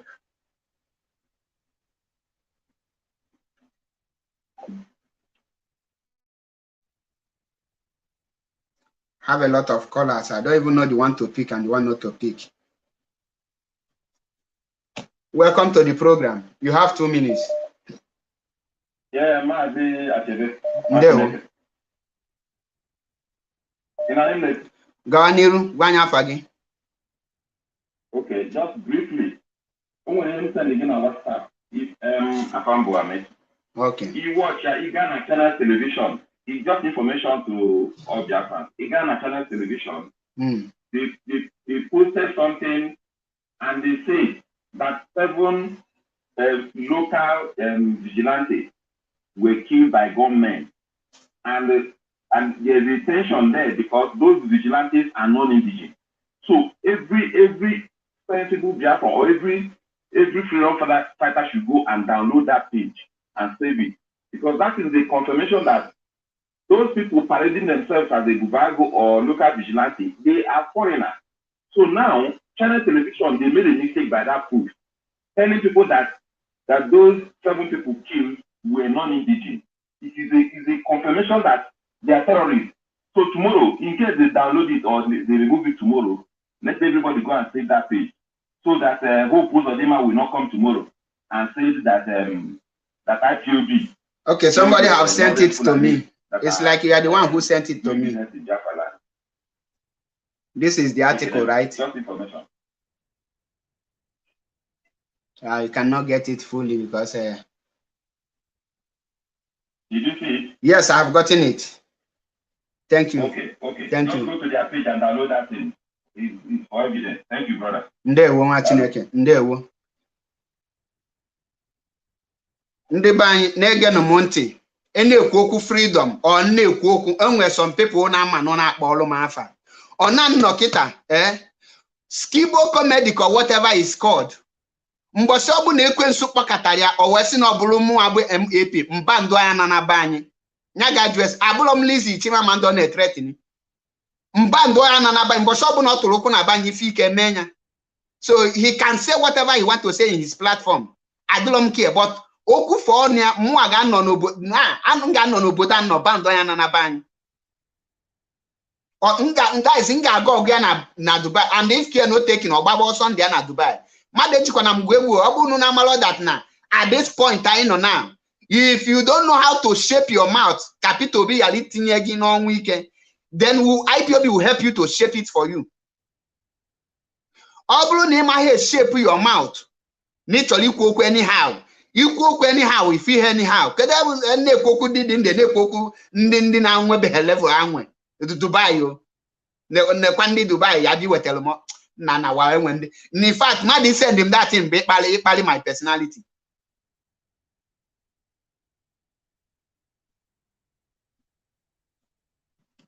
I ịkpali my personality. Nya kpachara anya before ihe dị ọ gafee boundary. This caller have called before. I will, in fact, he will be the last caller today.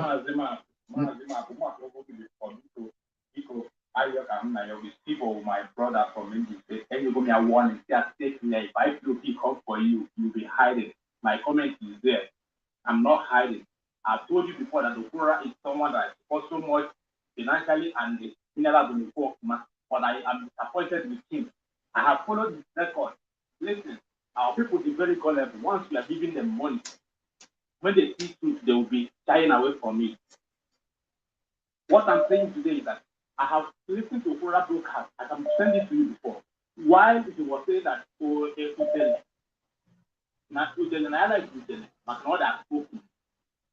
despite not I was so disappointed that not Okwuluora here.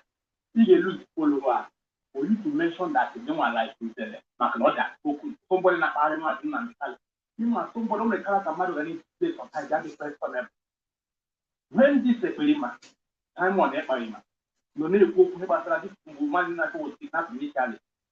Okwuluora mentioned that Simon people should listen to him that he's doing a nice job, that he's doing it to see how they can give him a slot to be broadcasted. When this guy was someone who would be an IPOB member with own. So no get follow the procedures because he doubted it. Now he's now comparing Martin and Hollywood. He wants to gamble with the Martin and Hollywood, which is not going to work. Please don't allow people to stress you. Let's focus and mind what we are doing tonight. We are talking about the flora and we must finish. Leave people aside. People is nobody to be talking about this in this program. People, it's not always somebody now and I don't remember any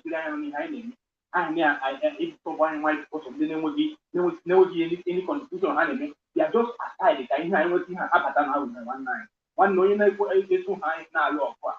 They need to understand that only of that using or mind on fire solution at this problem. We don't care. If they are not with us, they are against us. Please, just let us concentrate. Ihe ị ga-agwa Osikibo nya agwa that na mụ abụlọ ụmụ nwaanyị ọ na-etreti na ọ ga-apịa ịtalị. Ọ na-eme anya ọfụm ọdaizi. Ọ na-eme anya ọfụma ọ dị na dibịa na-agwọ ọrịa ọgwụ jụ esem. Ọ ma na o jiri mụ kpalie egwu daizi ọtọ na Dubai. Another make here that. All cut on my video again, make any rubbish video. Then money am about social media war. Yen na about fiscal or peki money I got about social media war. Mbang doanya na Nigeria. O seek asylum of no return na Dubai until Biafra bia. So obu know your brother. Obu know your brother. We are not stay clear. Not stay clear. Not stay off my track. If not, I bad the war. Maluko say other. People is getting what we are doing now, and you can read my comment on page. I feel that you should stay clear. I don't think that stay clear. I repeat, if IPOP come for you, you will always be hiding, and that is the truth. Please let us concentrate on what we are doing. I don't care whether it's my brother or not. If you are not with us, we are against us. It's as simple as that. That's what I have to say. What I told Okwuluora is simple: 48 hours to tender apology to IPOB for insulting IPOB, and a member of IPOB was correcting him to show that he knows what he's doing. He is trying to tell the IPOB member there is a faction in IPOB, and not only that, he's saying that in IPOB, Biafrans are sharing nude pictures, nude naked woman. He don't try all this thing, knowing fully well who shared a nude picture was Simon Ekpa. Why can't he tell Simon Ekpa, why do you share nude picture and condemn Simon Ekpa? And all these things, some people are correcting him. Others are pushing him to his grave. People like Skibo now will push him to his grave and they will use him to do comedy. Before you know it, he will just be posting him as they posted Ada Jesus. This is how they push Ada Jesus, Before you know it, they push Ada Jesus to early grave. So if this man who said that he graduated last month or last week, cannot use his brain, let him follow the comment section people and not to tender apology. Then when the dance will start, then Skibo will use his picture and videos to make money as usual, because that is what he's good of. And I've been on Facebook, I am a freedom fighter and I stand for Biafra and nothing more. So on your water na ye lijuga for no gejima za chebepo we shine ya. Nya wet nya biazia ka inwa. Can we are that now? This is freedom movement. And the freedom movement, Biafra, democracy does not exist. Some of you is saying, oh, Dubai is not Nigeria. Dubai is worse than Nigeria. In terms of some certain things, many of you know those things. So I'll tell you now, they are highest abandon Nigeria. Because IPOB, you can campaign for P2B, but remove Mazin and Nanoge. Remove IPOB. We don't need you people to come and use IPOB to be creating foolish content as the way all this comedian is using P2B to create useless content and saying P2B is a movement. Who making movement? How many can be body? P2B movement. Let an Igbo man stand in Kaduna or Zamfara Adamawa campaign for P2B. Oh, nobody Okonando. Oh, Nabalonia Okonando, Kamalu Capito Video Blue movement.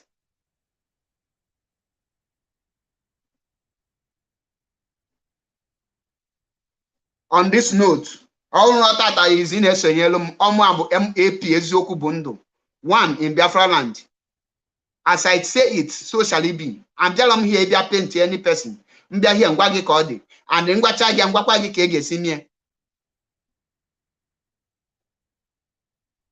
Ngwacha gị ngwa gị ka ị ga-esi mie.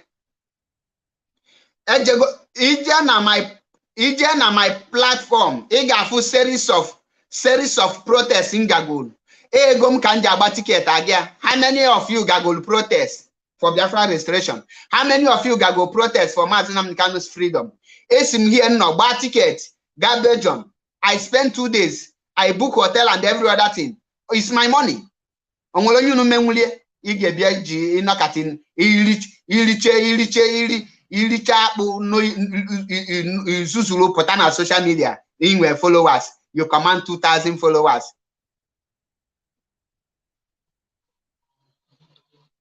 Ichena IPOB na emiye followers. IPOB ada emiye olugodo ofu onye na ego onye IPOB ntu oluto ogwa gị oziche ozi ọma Chineke ọgasị ike mgbe ihe ahụ ga-ebido mgbe ahazi na-asị mgbe anyị na-agwa ha things na-abịa on ọkwa ha na-eme ishike. Very soon they will understand the reason why IPOB is out. We don't make empty noise. Before IPOB, they say it's online miscreant. We are only talk online. Now they are not. We are no longer talking online, Abi. We are on ground, Abi. Very soon, Mbana Agwagi, stay clear from sabotage. Stay clear from sabotaging people. In a fishy paka each and any Facebook. Facebook will bring you out, and Facebook will bury you. IPOB have come to restore Biafra, and any person ịpụtazi nyapụta ka ọnwa Maazị Nnamdi Kanu nọ na DSS ọ bụla election ka gị mkpa. Maazị Nnamdi Kanu na-ata afọ election ka gị mkpa. Peter Obi ka gị mkpa. Peter Obi will go and bring Maazị Nnamdi Kanu. Ibu onye ala. You are a madman. Then Peter Obi will get with 11 million votes against 51 million votes. Now, for some people, no wonder some people are very stupid and idiot.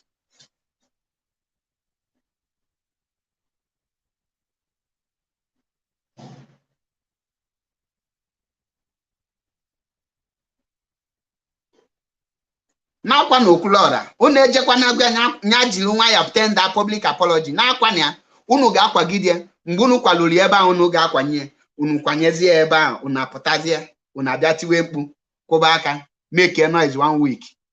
IPOB asendikwa mmadụ. On this note, I say me Chukwu okike abịa ma onye pụrụ ime ihe niile guide and protect Maazị Nnamdi Kanu, guide and protect DOS, guide and protect Eastern Security Network, guide and protect IPOB Media Warrior, guide and protect our IPOB legal teams, and guide and protect IPOB worldwide. He say, those of you na konkoyeli, how many of you na tutu egetinye na IPOB? Na mego na IPOB na spend every day to make sure that freedom come. Or ipoti wolu ikotul content Maazị Nnamdi Kanu ga wolu me 2 minutes a broadcast in Alego. Ndala. Mad people everywhere. Catch your phone until I come your way again.